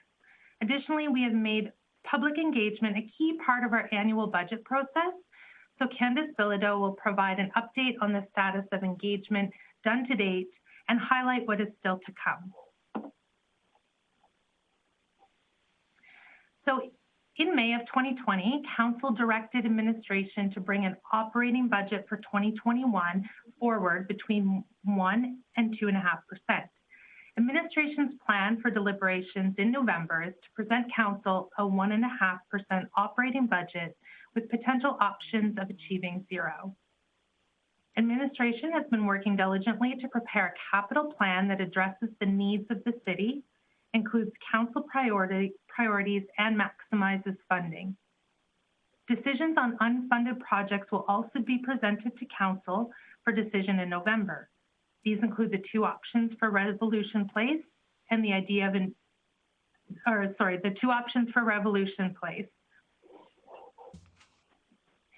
So there is possible change in how oil and gas wells and pipeline will be assessed by the province. This will cause a shift in the education tax from rural to urban. And AUMA is estimating that we could pay 3% to 11% more in education tax next year. If the changes proceed, in 2020, the average GP taxpayer paid $780 in education tax. With the proposed changes, this may increase by $23 to $86 a year. Given that we were expecting an education tax increase next year, add the proposed changes to oil and gas assessments could result in very significant education tax increase for property owners. As changes have not yet been approved, they've not been included in the 2021 operating budget that's been prepared to date. Any decision by the province will have no net effect on the city's budget, as requisitions are flowed through the city, meaning we collect what is required and then remit to the schools. but there is potential for significant increase to taxpayers on their next tax bill. As we look towards deliberations, we plan to release to Council the budget books containing all information required for deliberations, no later than October 23rd. The same document will be released to the public with the agenda for deliberations on November 6th. 2 days have been set aside in November for Council to deliberate on the 21 to 24 operating budget and capital plan. The final approval of the decisions made over these 2 days will be brought to the November 30th Council meeting, and final budget documents will be made public in December.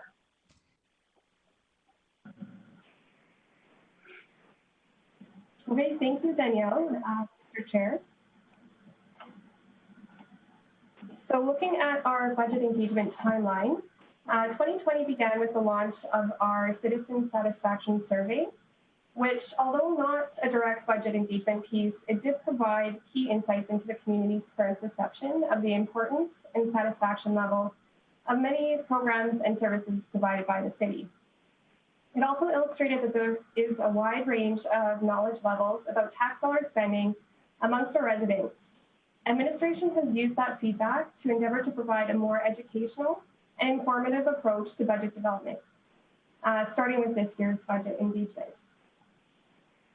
A first step in this approach was launching budget engagement at an earlier point in the budget building process.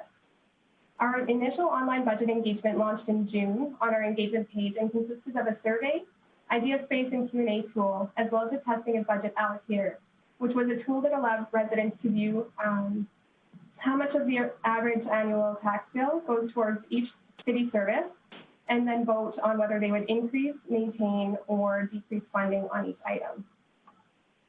This initial phase resulted in 296 unique visitors to the engagement page, with 60 residents completing our survey and 46 completing a budget allocator submission. Following that, the Chamber was also invited to consult with Council and Administration regarding the upcoming budget as an identified key stakeholder. A virtual meeting was held on August 20th and was an opportunity for Council and Administration to provide education and insights on the budget process, focus areas, and historical context, while engaging the Chamber for feedback on specific community topics and initiatives. So looking at the findings overall, and taking into consideration the reduced level of engagement from the community at this point in time, what we are seeing is less cohesive concerns across the community, which can be inferred as being a result of a number of different factors, such as a strong shift in focus to the immediate challenges of COVID-19, coupled with less significant and potentially divisive projects being undertaken by the city this year, and more steady operating trends. Of course, the most significant project being brought forward for consideration is the proposed Revolution Place renovations, which we are currently conducting dedicated engagement on at this time. A multi-day walkthrough event will be hosted at the Bose Event Center later this week as the final phase to obtain feedback on that project. Information gathered in response to the proposed Revolution Place renovations will then supplement the information gathered throughout this budget engagement. So by and large, the feedback we have received so far, inclusive of the Citizen Satisfaction Survey results, has primarily indicated either a desire to maintain tax levels or maintain service levels, signifying the desire for a measured approach from the city when it comes to balancing taxation and services. Of course, all detailed results from the budget engagement to date are available on our engagement site at engage.cityofgp.com/budget 2021, and will also be emailed to Council directly for review. Looking ahead, in an effort to provide additional opportunity for residents to provide feedback prior to budget deliberations, we will be initiating our final phase of the 2021 budget engagement later today with the launch of Balancing Act, which is a new and easy-to-use interactive tool used to collect informed feedback from residents. The Balancing Act is a tool to foster transparency, accountability, and participation when it comes to budget development. It not only demonstrates value provided by government, but also provides a way to build a two-way relationship with residents by encouraging participation and putting users in administration and council shoes while trying to strike a balanced budget, which is not always the most easy thing to achieve.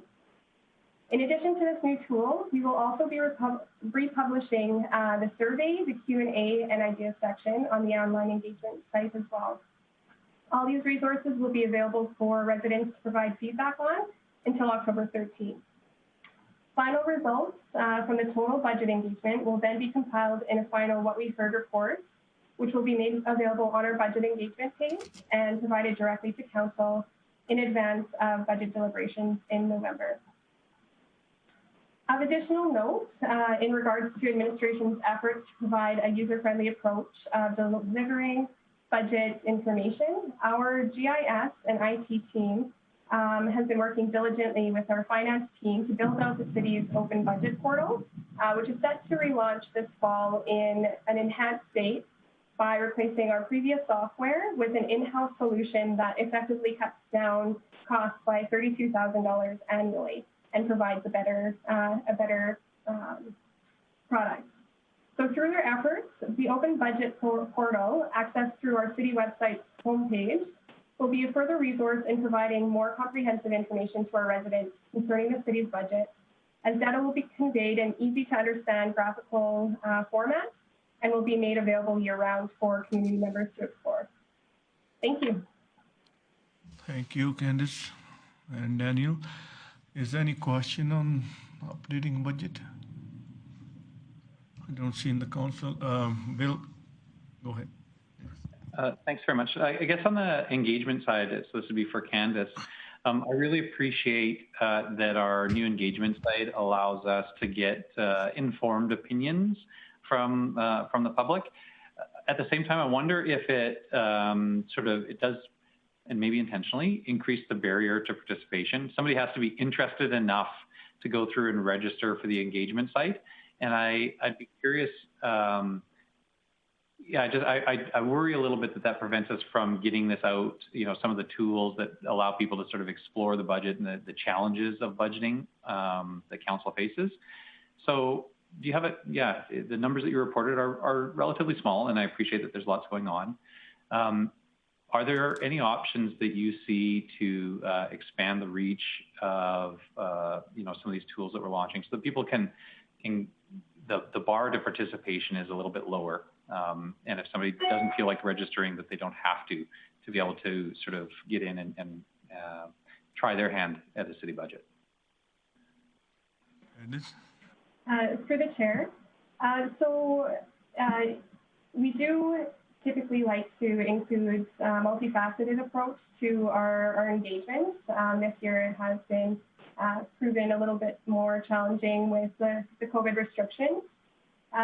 We definitely wouldn't say that we're in a final state of what our budget engagement will look like going forward. We are looking at building off of our current state, year after year. So building in a little bit more of that accessibility factor.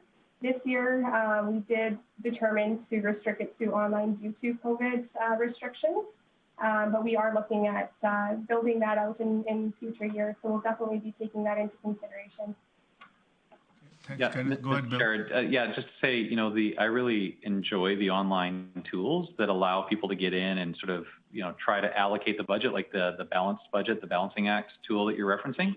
And I guess what I was really referring to is, I appreciate the value of sort of requiring people to register and showing that they have an interest and that we're getting informed input. But I also think that it's a really great educational tool, even if somebody isn't necessarily providing input to the city. And so it would be great if there was a version of it that was maybe not gathering information to provide to council, but that at least allowed people to try their hand at it, almost like as a gamification. So they could try it. It's like test this for free. And if you really want to tell us what you think, then go through this process to register afterwards. In the past, similar tools that we've used have been really great for me when I'm meeting with schools or when I'm talking with taxpayers to sort of say, hey, why don't you check this out and you can give it a shot. But in a lot of those instances that I can imagine, they wouldn't actually go through the process of registering. So that's kind of what I'm getting to is, can we have a version of the tool that's openly accessible and a version of the tool that is sort of behind the engagement site and that requires registration? Go ahead, Candice. Thank you, Mr. Chair. So the Balancing Act tool, as it stands right now, you don't have to register in order to provide feedback on that tool. As for our engagement site with the survey, the Q&A, and ideas, we do have the necessity of registering, but the Balancing Act tool itself is accessible. Thank you, Candice. And Wade, now is the next online. Thanks, Chair Minhas. Just a question on the budgets, specifically around capital. I know I've mentioned a couple of times that I'm very concerned about how much we might be putting on the road works for next year. Although I can't make a motion here, I would hope that one of my colleagues would maybe look at doing this if they think this is worthwhile. But just so we have an exercise ahead of time that we're giving administration some due time on it. For me, I would like to look at a little bit of a history lesson of the, from 17, 18, 19, and 20, and then what we're looking at proposing in 21 for road projects. I think it'd be nice to know a history of kind of how much money we've been spending typically as a community to do road overlays and road projects and sidewalk programs. I think we're going to see that what we're asking to do in 21 is potentially not even achievable. And I'd love to have a conversation about that, but I'd like it to be factually driven. So if somebody was willing to entertain a motion on this committee, what I'd be hoping to do is just to give administration some time to prep for it and come back with a report of what were the capital projects look like for road specific projects in 17, 18, 19, and 20, and then what we're proposing in 21. And that would give us a little bit of a history lesson. Maybe nobody else has an appetite for that, but I'm hoping somebody else would, because I think this is something that would give administration some time to get this in advance of budget, so we could have a chat about it before budget. We're trying to do budget in 2 days, and I think that capital on regarding for this area of capital on the budget could take some time without that information. So it's just something I think for me, I would be asking for at budget anyways. So I'm hoping we can give administration some chance to look at getting that preemptive so we could have a chance to dissect that before budget. Thank you, Wade. Kevin O'Toole, you can answer. Yeah, I would probably make that motion for you. I would also like to know what our capacity is. We've only got so many contractors that actually call Grande Prairie home, and only so many contractors that will come to Grande Prairie, because they're busy in their own home cities as well, and municipalities. So I will make the motion to bring back a report in the last, say, 7 years on what we have spent on road construction and how many projects met the timeline to get completed in that year, and the different contractors that have worked for us. If that could be brought up sometime between now and budget. Shane, you would give the answer on this? Thank you. Shane?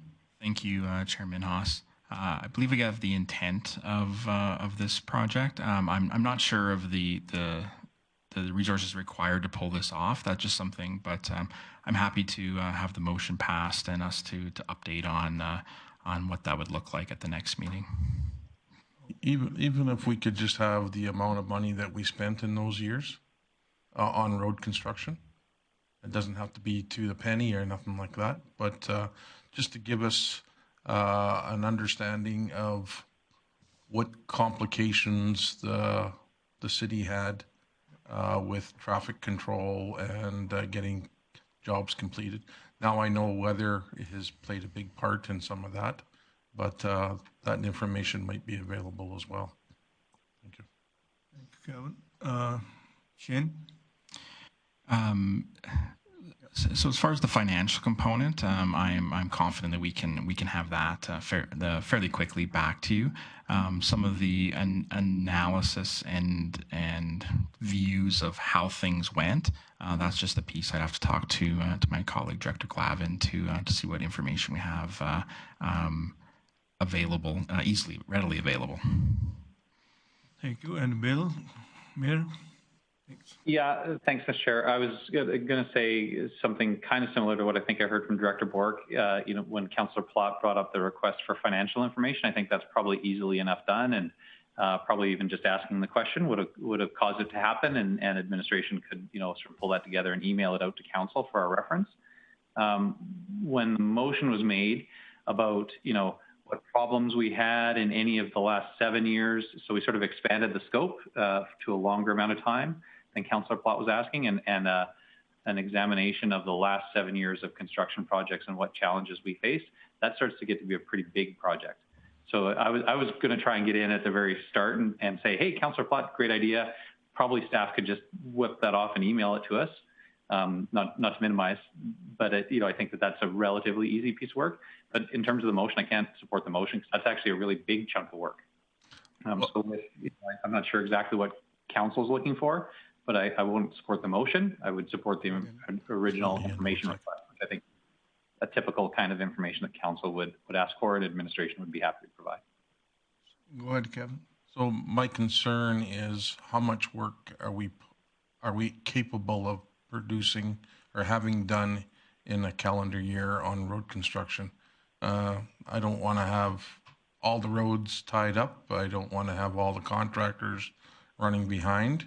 And I just wanted to have some idea. It doesn't have to be in great detail. It was just some years we started on a project in October and we had snow 2 weeks later and things got into a bit of a pickle. And I can name a number of sites like that happened. And I know that we do have only a short period of time to do road construction. And we also have no control of the weather. So it was more or less, if we put a lot of money into this next year's budget on road repair, realistically, how are we going to pull it off? And if there's a chance of pulling it all off, is what my bottom line was. Okay. Shane, you're going to answer before we go further? Oh, Rassi is on the line too. Thank you. Go ahead, Rassi. Okay. Thank you, Mr. Chair.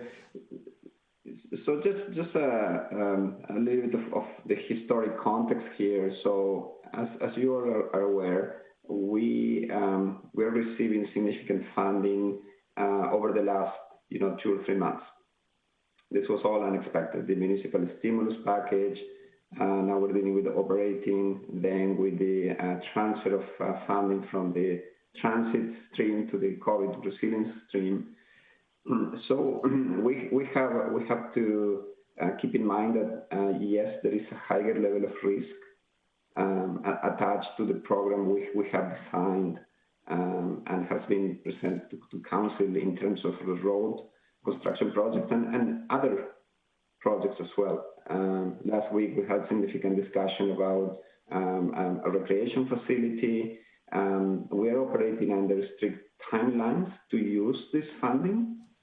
The majority of them are the deadline is December 2021.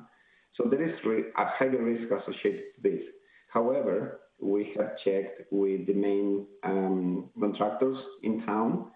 Also, we had significant discussions internally with our engineering department, transportation department, planning, inspection services, etc., to be sure that that level of risk is controlled to a point, is manageable. Of course, we can't control the weather. If we have an extremely wet summer next year, that could be an issue. But to answer your question, Councillor O'Toole, the program that administration presented to council is within a reasonable level of risk, but we need to be ready to take that risk in order to use the funding that we have received from the federal level of the province. So it's a significant amount of work to go back 7 years and see which project was on time and what was the reason, if it was weather related or materials or labor, soil conditions, traffic, etc. We can attempt to do a high-level summary of that. The financial information is easy to obtain. So hopefully that gives you a little bit of a context of your request and the assurance that we have contacted the main construction companies in the city, and we feel comfortable that reasonable summer conditions, there is a reasonable level of risk in order to complete this project. Significant, ambitious capital plan for next year. Okay, I thank you very much, and I would appreciate a summary rather than get a great big detailed report. Thank you. Thank you, Horacio and Kevin, and Dylan, you're next. Great, thank you. Two thoughts. One is just looking at historical numbers. If we're going to look at funding, I know a question I'll be asking at budget is what percentage of our roads fell under our pavement quality index trigger for saying they need rehab. I think right now, if I'm recalling, about 35% of our roads are over that trigger where we say, all right, this is a condition where we want to rehab it. And I know that industry best practice is having somewhere in the 20% neighborhood. So if we're talking historical funding and funding going forward, I know a question I'll be asking administration is, how many of our roads hit that PQI trigger a year ago? How many are hitting it now? And how many do we expect will hit it at the end of next season? So if we're talking numbers, that's a number that I care about. But there's also this talk about looking at road projects that have had issues in the past, and that's a conversation I'm not really interested in because I know that there's been very significant issues in the past. But I'd also highlight that we've got a substantially new management team, and we've got a team that's put in a lot of processes. We've really overhauled our procurement department. My understanding is we've overhauled some of our on-site management and oversight of contractors, and so I just don't see the value of going 6-7 years ago, a project that was a different team and a completely different process. I don't see the value of rehashing that. If council wants something like an education program about, hey, how do we oversee the roads? Are we hiring contractors? Is it in-house staff? And what's our capacity for that program to oversee roads? If we want to ask questions like that in terms of have we sufficiently resourced our staff to oversee all of this capital program, I'm very excited to have that conversation, very willing to have that conversation, but no point to me of doing work to rehash projects that were under a different team and a different process, because I really do trust our current team. Yeah, that's right. Okay, Jackie, go ahead. Thanks, Chairman. I echo Councillor Bressy's comments. I think that there's too many variables in that report, and to even collect the correct information will be a daunting task. Comparing the dollars spent and maybe even project percentage completion might be okay, but to me the dollars is sure, it's an interesting number. I guess my concern is, as CAO Galante said, if council wants to revisit this, there's a lot of considerations. First of all, I don't think anyone around the table has the skill set to assess what a construction company can actually execute. You can assume that you know what they can execute, and they will tell you that they're going to execute it all because they're optimistic. And there's so many variables, as mentioned: soil condition, work capacity, labor conditions in regards to they hire people, people quit, people move. There's a lot of construction going on, and there's a lot of variables that play into that. If our funding isn't at risk, then I wouldn't want to play with that, because if the funding is in risk, then maybe we need to juggle other projects. It's one of the projects that really concerns me for next year is Downtown Phase 4. At any given time, with construction, with other projects that have to be completed because of timelines with grants, Phase 4 could be an issue. And so with an open excavation and weather changes, and it really could be a concern. So, to me, if a road gets partially finished, and as long as we're not at risk at losing funding for it, road contractors know how to mitigate that so that the road can be usable through the winter and we move on. Is it an inconvenience? Absolutely. But to not use grant money when we're given grant money because we're worried about the capacity of construction companies, I think is unfortunate. If we want to look at some of our regular budgeted road rehabilitation money, fair enough. But I caution in the sense that it's a 30% increase. We're putting a 30% increase on roads next year. And if you look at what construction is right now, it's impactful in our community. But we're also doing major arterials. And so some of the construction next year that we're looking at in the 11 million and 30% increase, I'm assuming Director Glavin will update more, but if you look, it's not arterials. It's, more into neighborhoods and things that aren't going to be as impactful in the movement of traffic. So there's a lot of decision points there. You know, are you worried about construction getting completed? Sure. But the things that are out of my control, like weather and soil condition and that, I can't lose sleep over that. Are we worried about moving people? For sure. But if the construction plan isn't as impactful because it's not on as many arterials, then I'm okay with that. I also don't want to lose an opportunity to spend money that we can get roads upgraded for free. So I appreciate your intent here. I think that looking at the comparables of finances is probably enough for council. There's too many unknowns and what ifs for me to change what the current plan looks like. But, you know, I look further to a full council discussion on this. Thanks. Thank you, Jackie. And Eunice? No, Wade, go ahead. Thanks, Chairman House. I appreciate the motion that the Councillor made, I guess, made on my behalf. And I think for me, I was just looking for the financial. I think that's a doable one. And for me, the reason I really want to have this conversation is I want to take full advantage of the free money that we're going to get from the feds. I'm just trying to do my quick math on, I believe the first year of our term, we did $7 million. When I look at next year, we're going to have 11 million plus 5 million for a bypass, plus 3.75 million we added with Fed funding, plus a phase of downtown. We're close to $30 million in road improvements next year, potentially and under. And I'm very concerned about that. And so what I'm hoping is we can have a very good conversation pre-budget about that, because my hope, or what I'd like to see us try to do with that is see if within our own capital contributions, we can reallocate some of that money towards emergency funding for our community or other things that might be better utilized at that point. I do think we're just going to have, I'm not saying I'm an expert by any means, but I feel like I've had an awful lot of conversations with engineers the last 2 weeks, trying to get my head around the spending that we were going to do. And most of them, they're shaking their heads going, I don't know how the heck you guys will ever pull off the amount of roads you want to do next year. And so I just think it's very, very important that we're thinking about that. I can appreciate that's not administration's concern. This is more of a political thing. Of course, if we can pave every road in Grande Prairie, I'm sure administration would love to go ahead and pave roads and get ahead of the curve. And that's a great thing for them to want to do. I think there's a very big community risk of being actually able to move around our community. The first year of our term, I want to remind you, we weren't doing a bypass. We did a small phase of downtown that didn't cut off any major arteries. We've added, to Councillor Clayton's point, 30% on that budget. Now we're adding 2 more major road improvement projects. So I just want to have the conversation about the dollars and cents of it to see if when we get to budget, there's an opportunity for us to find out ways to unfund some capital projects that we can still take full advantage of the federal provincial money, but unfund some of the other capital projects to look at reallocating that fund somewhere else in our community during this time. So that I appreciate the motion. I probably wouldn't be able to support it even at that, just because I think it is lengthy and maybe more than what they are. My intention was just getting the hard facts of what were the last 4 years of numbers, so we can look at realistically is that fine.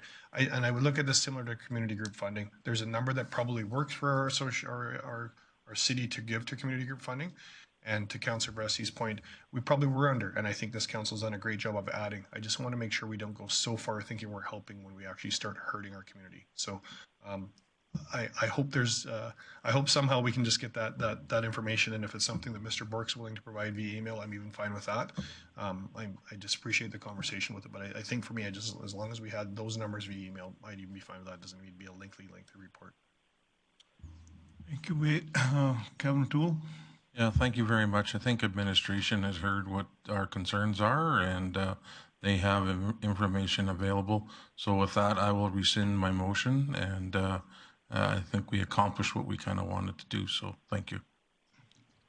Thank you. Is there any other question on this motion? No motion. But, and Arlene, can you read the motion, what it is? No? Oh, pull the motion. Okay, thank you. I appreciate it. I was going to say no. Sorry about that. So this was, then we verbal up. Go ahead, Bill. Thanks, Mr. Chair. So I'd move that we receive the budget update presentation for information. Thank you very much. Motion on the table, receive the information. All in favor? Thank you. Motion carries. That was good discussion, and good thing we didn't put the motion in. Thank you. So next one is our outstanding items. I think we got only one. Shane, can you update, please? Thank you, Chairman Haas. Item 1108, Policy 346 review. That information was brought forward by the the Chief Financial Officer today, so I'd ask that that item be removed from the outstanding items list. Thank you. Kevin Toole. I will make a motion to accept the outstanding items list as presented with the removal of 1108 policy review. Thank you. Motion is on the table, removing the 346. All in favor? Motion carried unanimous. With that, our Cooperative Service Committee meeting is adjourned, and next one is the Wade plot on the hook. Need a couple of minutes or?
All right, so welcome to the Protective and Social Services Committee for today. On this committee, there's myself as chair with Councillors O'Toole, Councillor Friesen, and Mayor Given. And so we'll start with our, we have one delegation this morning.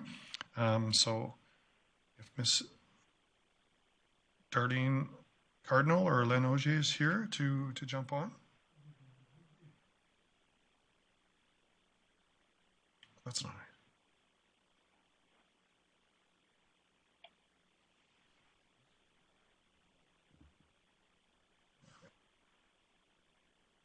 Sorry, I'm just... Good morning. Can you hear me? Yeah, you bet. I think everybody's run the ship. Darlene had a meeting to go to with the Edmonton Wisdom Council, and Catherine just left. So it's just me. Okay. And like I said, my name's Len Auger, and I sit on the Community Advisory Board. And I've been on there for about, I don't know, 3-4 years. And I'm also the vice president of the Grande Prairie Friendship Center. So I have been involved quite a bit in what goes on in the city of Grande Prairie from both aspects of community advisory and as the Indigenous organizations. So anyway, I'd like to thank you, Bill Mayor, and city councillors for taking the time to listen to me. I'm not aware if all of you got the letter yet that came from the Community Advisory Board, our chairperson, Erna Moon. Yes, we did, Len. I believe it was to have been sent to everybody. I'm here to share some information related to the topic at hand. And this came about after, over the last year, we've been talking about how we can get better at communicating, how we can get better at collaborating between Indigenous organizations in the city of Grande Prairie. And during some of those discussions, the topic came up that, wouldn't it be nice if the city of Grande Prairie had a liaison worker? That's kind of how it came about. And so we thought the best thing we can do, we can start the process by at least asking and getting your thoughts and ideas about where this could go long term. But I did do a write-up that I felt is important for you to hear as to why I think, and I say I as an Indigenous person, and I look at it from the perspective that I look at it as a preventative long-term measure so that the city of Grande Prairie and I'm referring to all the departments, not the city council, that there could be improved and better collaboration between the Indigenous organizations and what goes on with the city and city council. Diversity is a fundamental value for both Indigenous and non-Indigenous groups, Indigenous organizations, and the city of Grande Prairie. Every opportunity to increase more inclusivity for the Indigenous people needs to be respectful and mutual. And of course, you've heard over on the news regularly of what's going on between Black Lives Matter, Indigenous Lives Matter. You hear about racism, and really, bottom line, if you think about it, a lot of opportunities had been recommended by the TRC, calls to action, about how we can improve relations between the non-Indigenous and the Indigenous people in Canada, for that matter. All right, we believe this role will be beneficial to all parties and one step towards the reconciliation efforts to better our community and Indigenous relationships. I see this as a proactive and preventative measure before our community starts to engage in repercussions with such issues as, like I mentioned, Black Lives Matter, Indigenous Lives Matter, racism, implicit bias, and all the protests that are starting to happen, not only in Canada, but in Alberta, and more so, it's even starting to happen to some of the communities in Alberta. As you are all well aware, these issues are surfacing in other communities. We can be and do better by working together to develop and maintain a respectful, honest, trustful, positive, and mutual relationship. So I think there's a lot of value in relation to the idea that if we did have a liaison worker that would be able to collaborate with all city departments, all city councillors, and all the Indigenous organizations in Grande Prairie, it would open the door for better lives for the Indigenous people, better programming, better support, just being involved with those organizations and all the city departments. More as a liaison, and what I mean by that, it's more of a go-between. Somebody the city could rely on to go and talk to the organizations about things that are being planned, financial, the budget, and all this, and how it's going to impact whatever's going on. And so I got to listen to you guys for the last couple hours and understand everything is a budget issue no matter what. When we're talking about increasing manpower or people power. So there's a lot of value that we saw as a community advisory board for the homeless and the low income. And so we got full support from our CAB board. And I know Chris Thiessen's on our board and another young lady, I can't remember her name. But the reality being is there is a lot of interest there that's supporting. There's three of us Indigenous reps that sit on the CAB board. Darlene Cardinal is one, and Vi Mack and myself. And we've been on this board for, like I said, the last 3-4 years. And we've had a lot of good support and from Catherine Schmidt.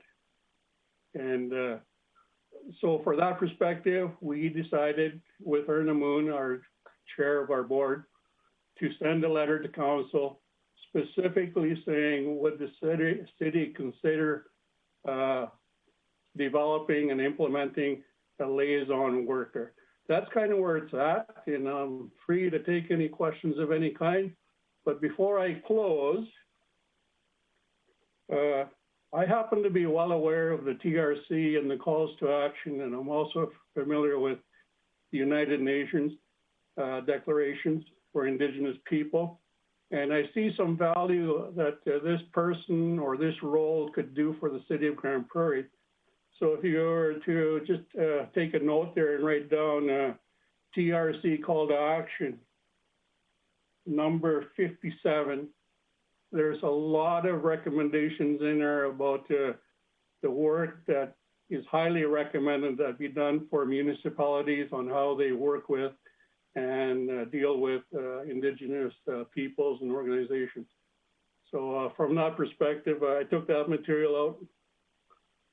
So that is my presentation, and I'm open to any questions. All right. Well, thank you for that, Len. I'm sure you're going to have a few questions. I will open it up for questions from council and committee here. And looking for anybody with anyone. Councillor Friesen. Thank you, Chair Palat. Thank you, Len, for your time today with us. And I am sorry that Darlene had to go and Catherine as well. But I am delighted to hear from you and your thoughts on this. I look forward to a day when we don't need to have a liaison position, you know, someone to go and bring back to us requests for how we govern. I really look forward to the day when sitting amongst the governance of municipalities and at the provincial and federal level, but when our Indigenous brothers and sisters are fairly represented at the table rather than presenting to the table. So I do encourage, I think this is a good step toward that. So I do encourage my council colleagues who are on this committee to support this request. And it's interesting that I had number 57 highlighted, and the cultural competencies is the phrase in there that really stands out to me. And I think that this is a great way of beginning to build our cultural competency as a municipal government. So I'm hopeful that we will see this. I think that the amount for one position is certainly a budget consideration, but almost a drop in the bucket compared to all of the other numbers that we have to consider in budget. Thank you. Okay, thanks for that, Councillor Friesen and Councillor Thiessen. Thank you very much, Chair Palat. Thanks for coming in and sticking it out there, Len. I really appreciate it, really, that you're really glad you came forward here for this. I agree with Councillor Friesen, and luckily I do sit on this committee, and my vote will be to send this forward to council. I know that specifically this council from day one has been looking at ways that we can address some of the recommendations made in the Truth and Reconciliation Commission and how we can better serve our Indigenous populations and the First People of the region here.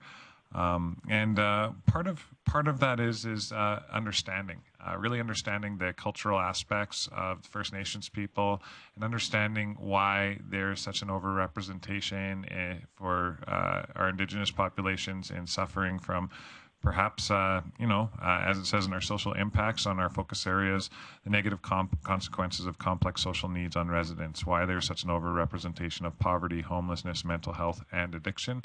And I think the city, if by at least exploring an Indigenous liaison position to work with it, will not only benefit our people here in obtaining housing and the supports that need, but also the cultural reintegration and provide council and our administration a bit of understanding as to where we can go from here and how we can better serve the population and meet their needs as well. So for all those reasons, I'll make the motion after the discussion, but I'll look to my other council colleagues to see how they feel. Thanks for that, Councillor Thiessen. We'll move to Mayor Given, please. Yeah, thanks very much. Yeah, I'm certainly supportive of the concept, Len. I have a question for you. The request is for an Indigenous liaison position. And I know that is something that happens in school boards often. I think I've seen that locally. Is there in the municipal world, I think I've heard of Indigenous relations officers or positions. So is there any specific, does the term make a difference? Do they do different things? Or is it is the title irrelevant, but it's actually the function that matters? Do you have a sense of that one? I can try and answer that. I think my thoughts would be is we actually did talk about what would it be called, and yes, there is in some communities. I have taken a look on the internet, and a lot of them are called Indigenous relations versus a liaison. But the bottom line, it's more somebody who is going to be able to work with the two bodies and be able to liaison information and I don't see it as to being a pro-Indigenous supporter or a city council supporter. It's the liaison. I share information back and forth, and I need to let you know that the city is doing their budgets and what do the Indigenous organizations want to see what they can get. So the terminology of liaison or relations, that could be whatever, however, a job description will be written up. Okay, no, thanks for that. So, Mr. Chair, I guess the other thing that I'd be happy to support a motion if one of the other committee members is going to make one. I guess one thing that I would like to see is for us all to have a bit of an understanding of what kind of job we're actually asking to create within the organization. And so for me, the first step is not necessarily referring it to budget, although maybe we want to flag that we'd like to see that.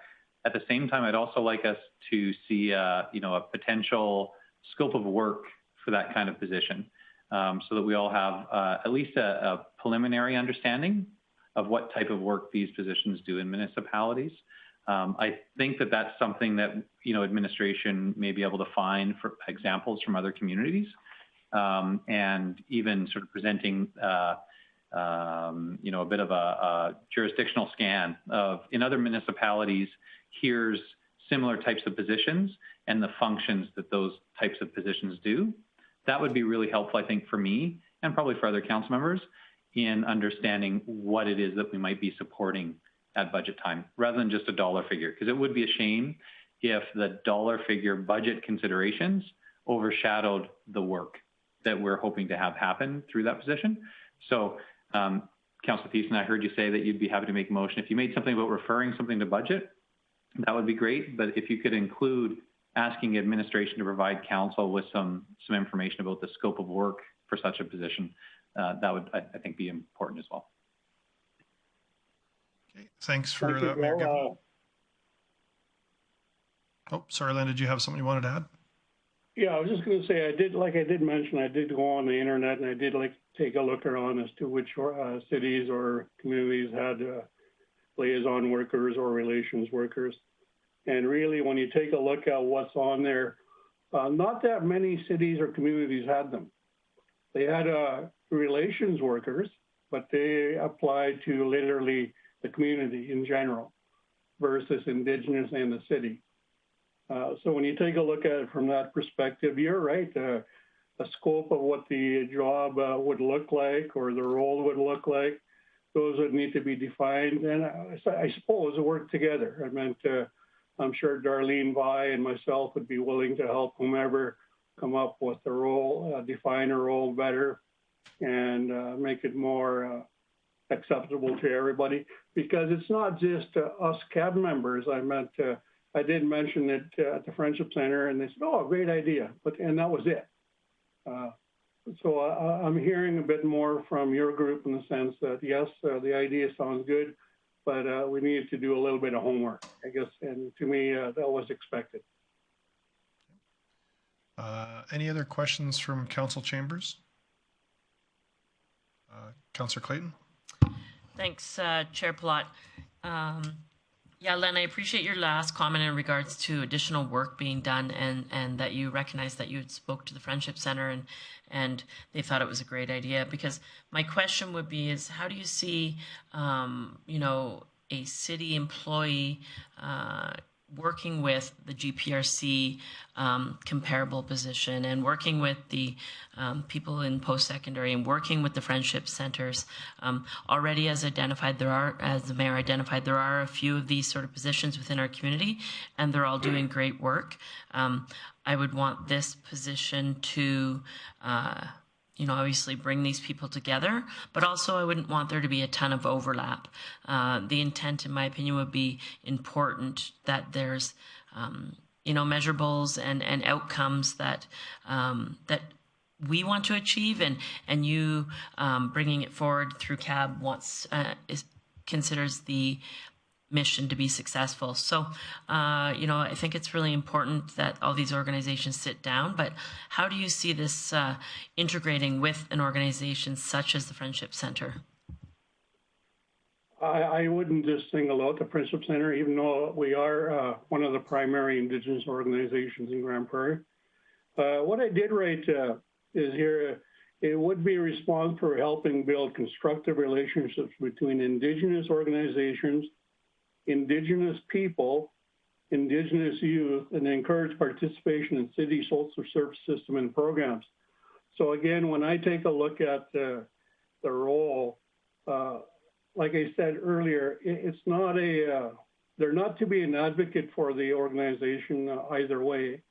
They're the go-between, and they're the educators. They're the ones that, and I think Chris mentioned that there's a lot of good opportunity where this person could be the teacher, the educator of systems, and how can we work better with the Indigenous people in Grande Prairie? We know, and I know that 10% of the population is estimated to be at 10% Indigenous, and that's in relation to the Indigenous people, the Métis and the Inuit. So when you take a look at this role, it could impact, it could help, it could support so many Indigenous people here in Grande Prairie. So it's not just for organizations, it could be a family, an individual family, Indigenous family that's having some issues with the city, that type of stuff, so they can be the go-between and a support system. Okay, I guess I'm gonna call my own number here, and I'm just gonna look for administration maybe on this one. Kind of going back to Mayor Given's comments, I'm just wondering if administration could answer this for me. Is I'm struggling with how this would look for scope of work. I'm struggling with where this person would work. Specifically, I'm struggling with how we'd manage them, and I'm also struggling with how we're going to make this position effective. You know, appreciate it's a position and that could have a really good value. I'm also just very concerned that we add another body in this space without an overall plan, which was something I was hoping to make a subsequent motion on later in this meeting about this area. But could administration maybe speak to me about how they would see this position being managed, how we'd scope the work out, how we'd fund it, and how we'd gauge the effectiveness of this position over time?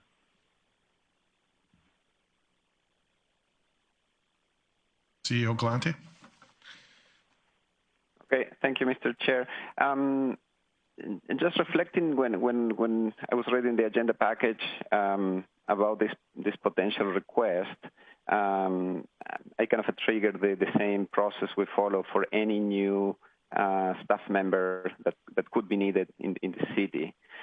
So the first step will be to develop a job description. We have a system called JIQ, it's a job questionnaire, determining the main role and the main objectives, why we need this role, and the results to be achieved. We insert several KPIs as well, how to measure the effectiveness of this position, the impact across the organization, and also on the community in this case. So there is a set criteria for evaluation, and that is the system we use to determine the scope. The basic job description. There's a funding attached, of course, based on a grid system we have, based on responsibilities, potential supervisor roles, if any, etc. So what I would suggest is, as a first step, to connect potentially somebody from the CSD department, could be Catherine or Angela, if they have been working together with Len and Arlene, and start drafting a basic job description. We can, go through our typical process, assign a rate of pay as well, and determining the main goals for this job. That could be part of the consideration if a committee decides to refer this to budget deliberations. We can have that package prepared for that time, or even in advance. We can circulate to council if you wish to take a look in advance. But that's my recommendation for the process. Thank you. Okay, thanks for that. Councillor Bresse has a question. Yeah, I just know for me as we're doing this, it's great to talk about budget and putting money aside for this, but I just really urge council not to rush with forming this position. I really think that this is a position that could be very good for the city. I also think if it's not done properly and if it's not done with the proper buy-in, both from council and organization, it could actually be destructive. I think that if we put in a position without much thought, without proper consultation with our Indigenous residents, and without enough buy-in from us, all of a sudden it becomes something that we're doing just to check the box. And I think that's actually harmful for reconciliation. And so I really believe in this. And I'd love us to talk budget at a high level. Hey, let's set aside money so we can do this in 2021. But let's not rush through a job description and get this and make ourselves rush in getting this going. Let's set aside the money, hopefully, but let's take our time figuring out what we want, and most importantly, doing really great consultation and work with our neighbors to make sure that we're doing this well. Thanks for that, Councillor Bressie. I feel very, very similar to your comments. Councillor Friesen has a question as well. Thank you. My question, I think, is for CAO Galante. It's, as we talk about this, it seems to me that it's important that we talk about it in the context of an overall framework for reconciliation, which is recommended to be the United Nations Declaration on the Rights of Indigenous Peoples. Has that ever been contemplated at the city before? The adoption of that declaration? Okay, thank you, Mr. Chair. Not specifically, Councillor Friesen. However, there was conversation about the overall reconciliation topic and how to resource potentially items related to reconciliation as part of our retreat a couple of years ago in Fairview, you may recall. So it's in our list. It's just a matter of perhaps having a deeper conversation with council and if the intent is to resource the matter, we can certainly do that. So I think this could spark that larger conversation if council wishes to do that. Thank you, CEO Galante. That's rather what I'm hoping, and I look forward to seeing what the arising motion will be. Thanks for that, Councillor Friesen. Speaking of arising motions, I think Councillor Thiessen to my left here would like to make that, so I'll move to him, please. Yeah, thank you, Chair Palat. So I'm going to make this motion. I was thinking about being directive, but I also share Councillor Bressie's comments that we don't want to rush into this. We want to make sure that we have full engagement and perfect consultation so that if we are going to add this position to help in a variety of areas of our city, with our Indigenous people, that we do it right and we define the job properly, so it's not a one-off. And I don't agree, though. I don't think it'll be super damaging if we do it, but I do want to do it right. And so we've seen this before in regards to our street outreach team that we just had. It was a pilot project positions. With success, we'll continue in formulating our budget, and I'm not overly concerned that we have to approve this position by budget. I think if we agree as council and our administration draws up a good plan and job description and scope of work of the position and what they're going to do, then we can add this at any point during the year, as it, to me, sounds like it's one job position.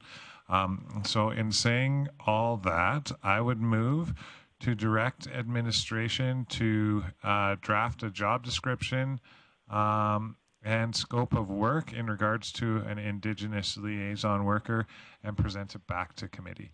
And in speaking to that, I did want to add a little more about consultation, but I know that's part of our process, and we aren't going to try to do this on our own, so I don't feel that administration needs to be told to consult, and they will consult probably with their local and regional partners. And for all those reasons, I look forward to this coming back to committee with a full presentation for us to discuss, debate, and further consult with our partners in the area. Thanks. Okay, so that motion is on the table, open for discussion or debates. Anybody?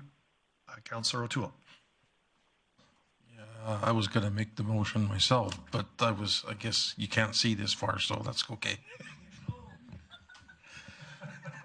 I wasn't going to support any other motion, but this motion does make the most sense to me, as there's not a timeline, and I truly believe that we need to do this. We're going to do it right. So sometimes slower is a little bit better than fast. So I will support this motion. That's Councillor O'Toole. Any other discussion or debate on the motion? Okay. Can I say something? You bet, Len. I like what Chris said, but I would try and utilize resources like Darlene or myself to help define or develop a role. I'll just, I believe Councillor Friesen wants to speak to close, and I see Mayor Given. I'm just going to interject with saying I would support the motion as is. I'm similar to Councillor O'Toole. I wouldn't be supportive at this time to put any other funding or anything else forward with it until we actually see it.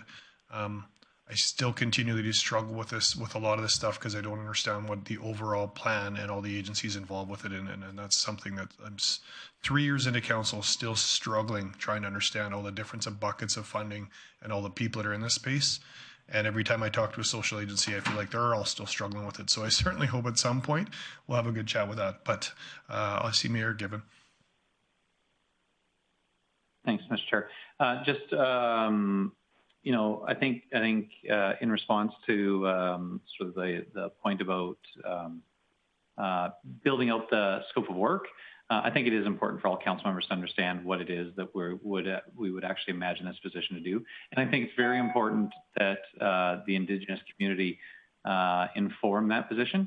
I think for me, I guess I was imagining that administration would go and do that work and then come to committee and council and the public and the Indigenous community at the same time to say, okay, here's what we were thinking. Does this sound like it's right? And council will probably have some opinions about that. And obviously some of the most important opinions would be from the Indigenous community and stakeholders like Lan and Darlene. And so, you know, I sort of respecting that process, I want to make sure that administration has the space to come to sort of do their typical administrative work that they would do in developing a job, you know, position description. And then we can check to make sure that it's headed the right direction, and that an important part of that process would be with the Indigenous community. So Lan, I guess, you know, my point here is to say, you know, does it make sense that the city would do a draft and then come back with that draft to everybody that was important and say, does this look like it's headed the right direction? I guess that's kind of the process that I was hoping to support, if it makes sense. Yes, there's nothing wrong with that mentality. And we'll go back to Councillor Friesen to close, if you'd like.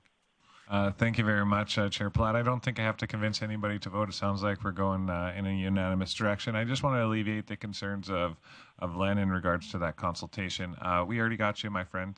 We got you, we got Darlene, we got Vi, and we got Erna on all the cab that are here to speak on behalf of the importance of this position and the importance of hearing those voices.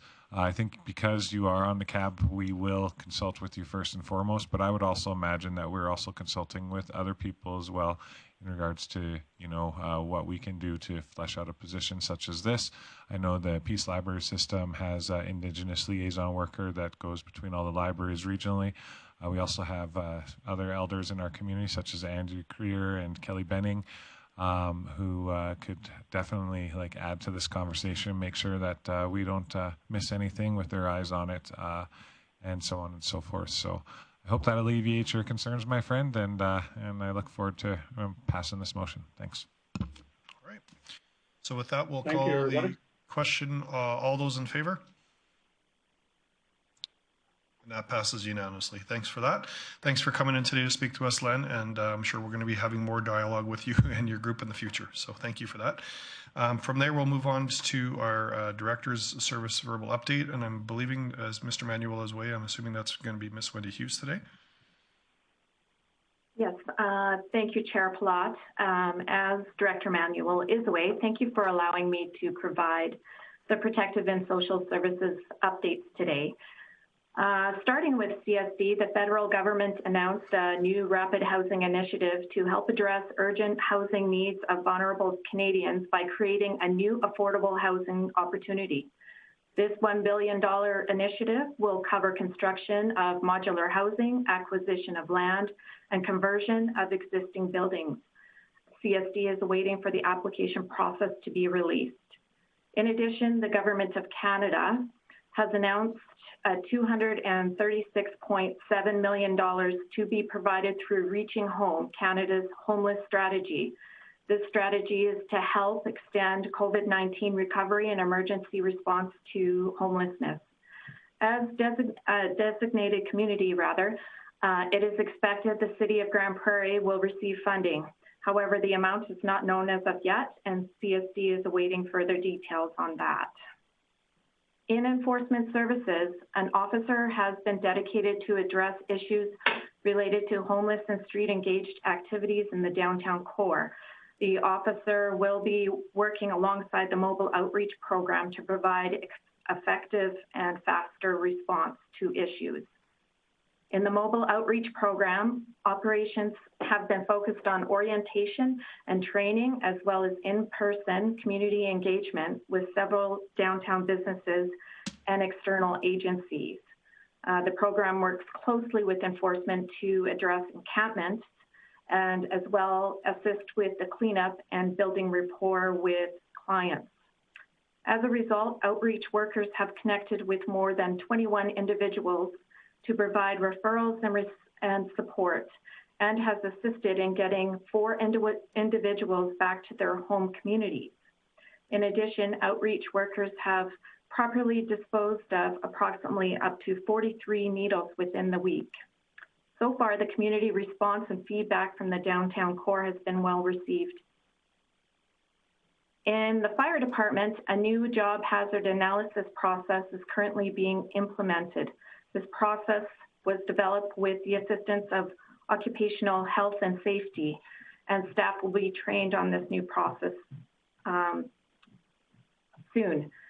The fire department is also providing a rapid intervention crew training. The focus of this training is to provide self-rescue techniques as well as rescuing an injured firefighter.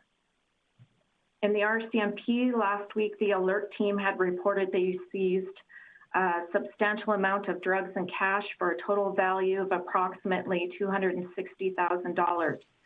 The one-year investigation resulted in a total of 33 charges laid against 8 suspects. A subsequent result of the seizure revealed a new drug known as 2-FDCK was revealed. The new drug is considered very dangerous and is associated with deaths and overdoses.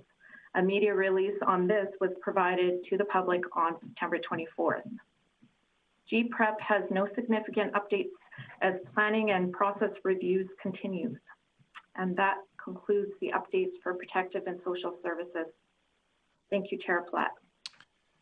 You bet. Thanks, Ms. Hughes. Any questions from Council? Okay. Seeing none. Great job on that. I guess you presented well enough that nobody had any questions, so thank you for that, Ms. Hughes. And with that, we will move on to our outstanding items list. And I'll look to, I guess, back to Ms. Hughes again if you want to go through. There's an update us. I see there's one item on there that doesn't have a date, so if they can maybe just update us on that. Right, so item number 1055 is allocated to Director Chris Manuel.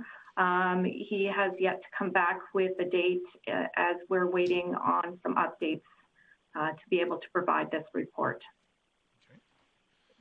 All right, thanks for that. I did have a question for administration, just from our earlier conversation with when Kinza had done our council strategic updates. I did want to just see if there's an opportunity to have a conversation today about where this would enter and how administration sees this happening. But looking at affordable housing, which was one of our strategic goals that we had highlighted, according to that, if we build 24 units at the end of by the end of next year, we're done. And I guess for me on council, I don't feel like we've actually had a lot of conversations about affordable housing and what that actually encompasses. And so I'm just wondering if there's going to be any space, or if administration can speak to me about if there's going to be any space for us to have a bigger, broader conversation about affordable housing. As mentioned earlier, I'm still 3 years in and still struggling with how many different social agencies, ourselves with the city included, what the overall plan is. I get asked in the community about stuff, and I honestly don't even know where to send them on some of these things. So maybe it's an education form. Maybe I'm the only one missing it, but I still really don't feel like I have a good handle on where all the funding is going in our community and what buckets it's hoping to serve. So could somebody on administration maybe speak to me about, I guess my intent was to be looking to add a motion today, but if there's any space being going to be set aside for council to be talking more about strategic initiatives regarding affordable housing. CEO Galante. Okay, thank you, Mr. Chair. What I would suggest perhaps as a first step is for Chris to provide a more detailed update about the history. As you may recall, a couple of years ago, there was a significant discussion about the creation of a housing corporation and subsequent steps and discussions, several sites for potential constructions, several buildings already in existence to accommodate the affordable housing needs in the community. So perhaps as a refresher of all the different steps that we follow and where are we in terms of all those options. Some options have been completed or put out of the table, like the Housing Corp, as reflected on the chart. There are other options that are active right now at the different stages of progress. So perhaps Chris can do a more detailed update on his next director's report for next committee. And then, if there is more discussion to be done, we can set aside some specific time, workshop style or something like that if needed. Thank you. Okay, that sounds good. I see Mayor Given. Yeah, so I don't, it's amazing how time flies. I don't remember exactly how long ago it was that we passed the community affordable housing strategy. So, that certainly was this council. And maybe a part of it, sort of within that information that CEO Galante referenced, maybe an update or progress update on the community strategy would be in order. So there was a lot of effort with all the stakeholders that went into that, and it really does kind of contain the who does what and or at least should, and sets out some targets and goals. Maybe it's time for us to get an update about what sort of progress has been made since council adopted that plan. And it's probably getting to be a year ago that we passed and adopted that plan, if not more. So maybe a right step or a motion could be directing administration to bring a progress update on that plan. Yeah, I won't make it a big sticking point today, and maybe when we do get this back from Director Manuel about that, we'll have a conversation for there. But I guess for me, I'm looking at, what is our plan around Tent City specifically? What is our plan around a back to work program for people to try to get people back to work that are in those vulnerable spots that want to move on? I just don't see a continuum plan. And so I'm struggling with some of our affordable housing initiatives, and back to the conversation earlier today about adding another position. I just hear constantly that there's a lot of people out there doing things, but the effectiveness isn't what we wish it was. And so I'm struggling with that, but I guess if a report can come back and we can get some subsequent conversations about that, that'd make me happy. So I'll leave it at that, and I'll just look for somebody to make a motion to accept the outside of item list, please. Councillor Friesen. I would move that council accept the outstanding items list as presented. Thanks for that. I got the tap on the glass here, so that was good. Seeing no other debate on that, we'll call that all in favor. And that passes unanimously. And thanks for that for everybody. And that closes off our Protective Social Services Committee agenda for today. Thanks, everybody. Enjoy your day.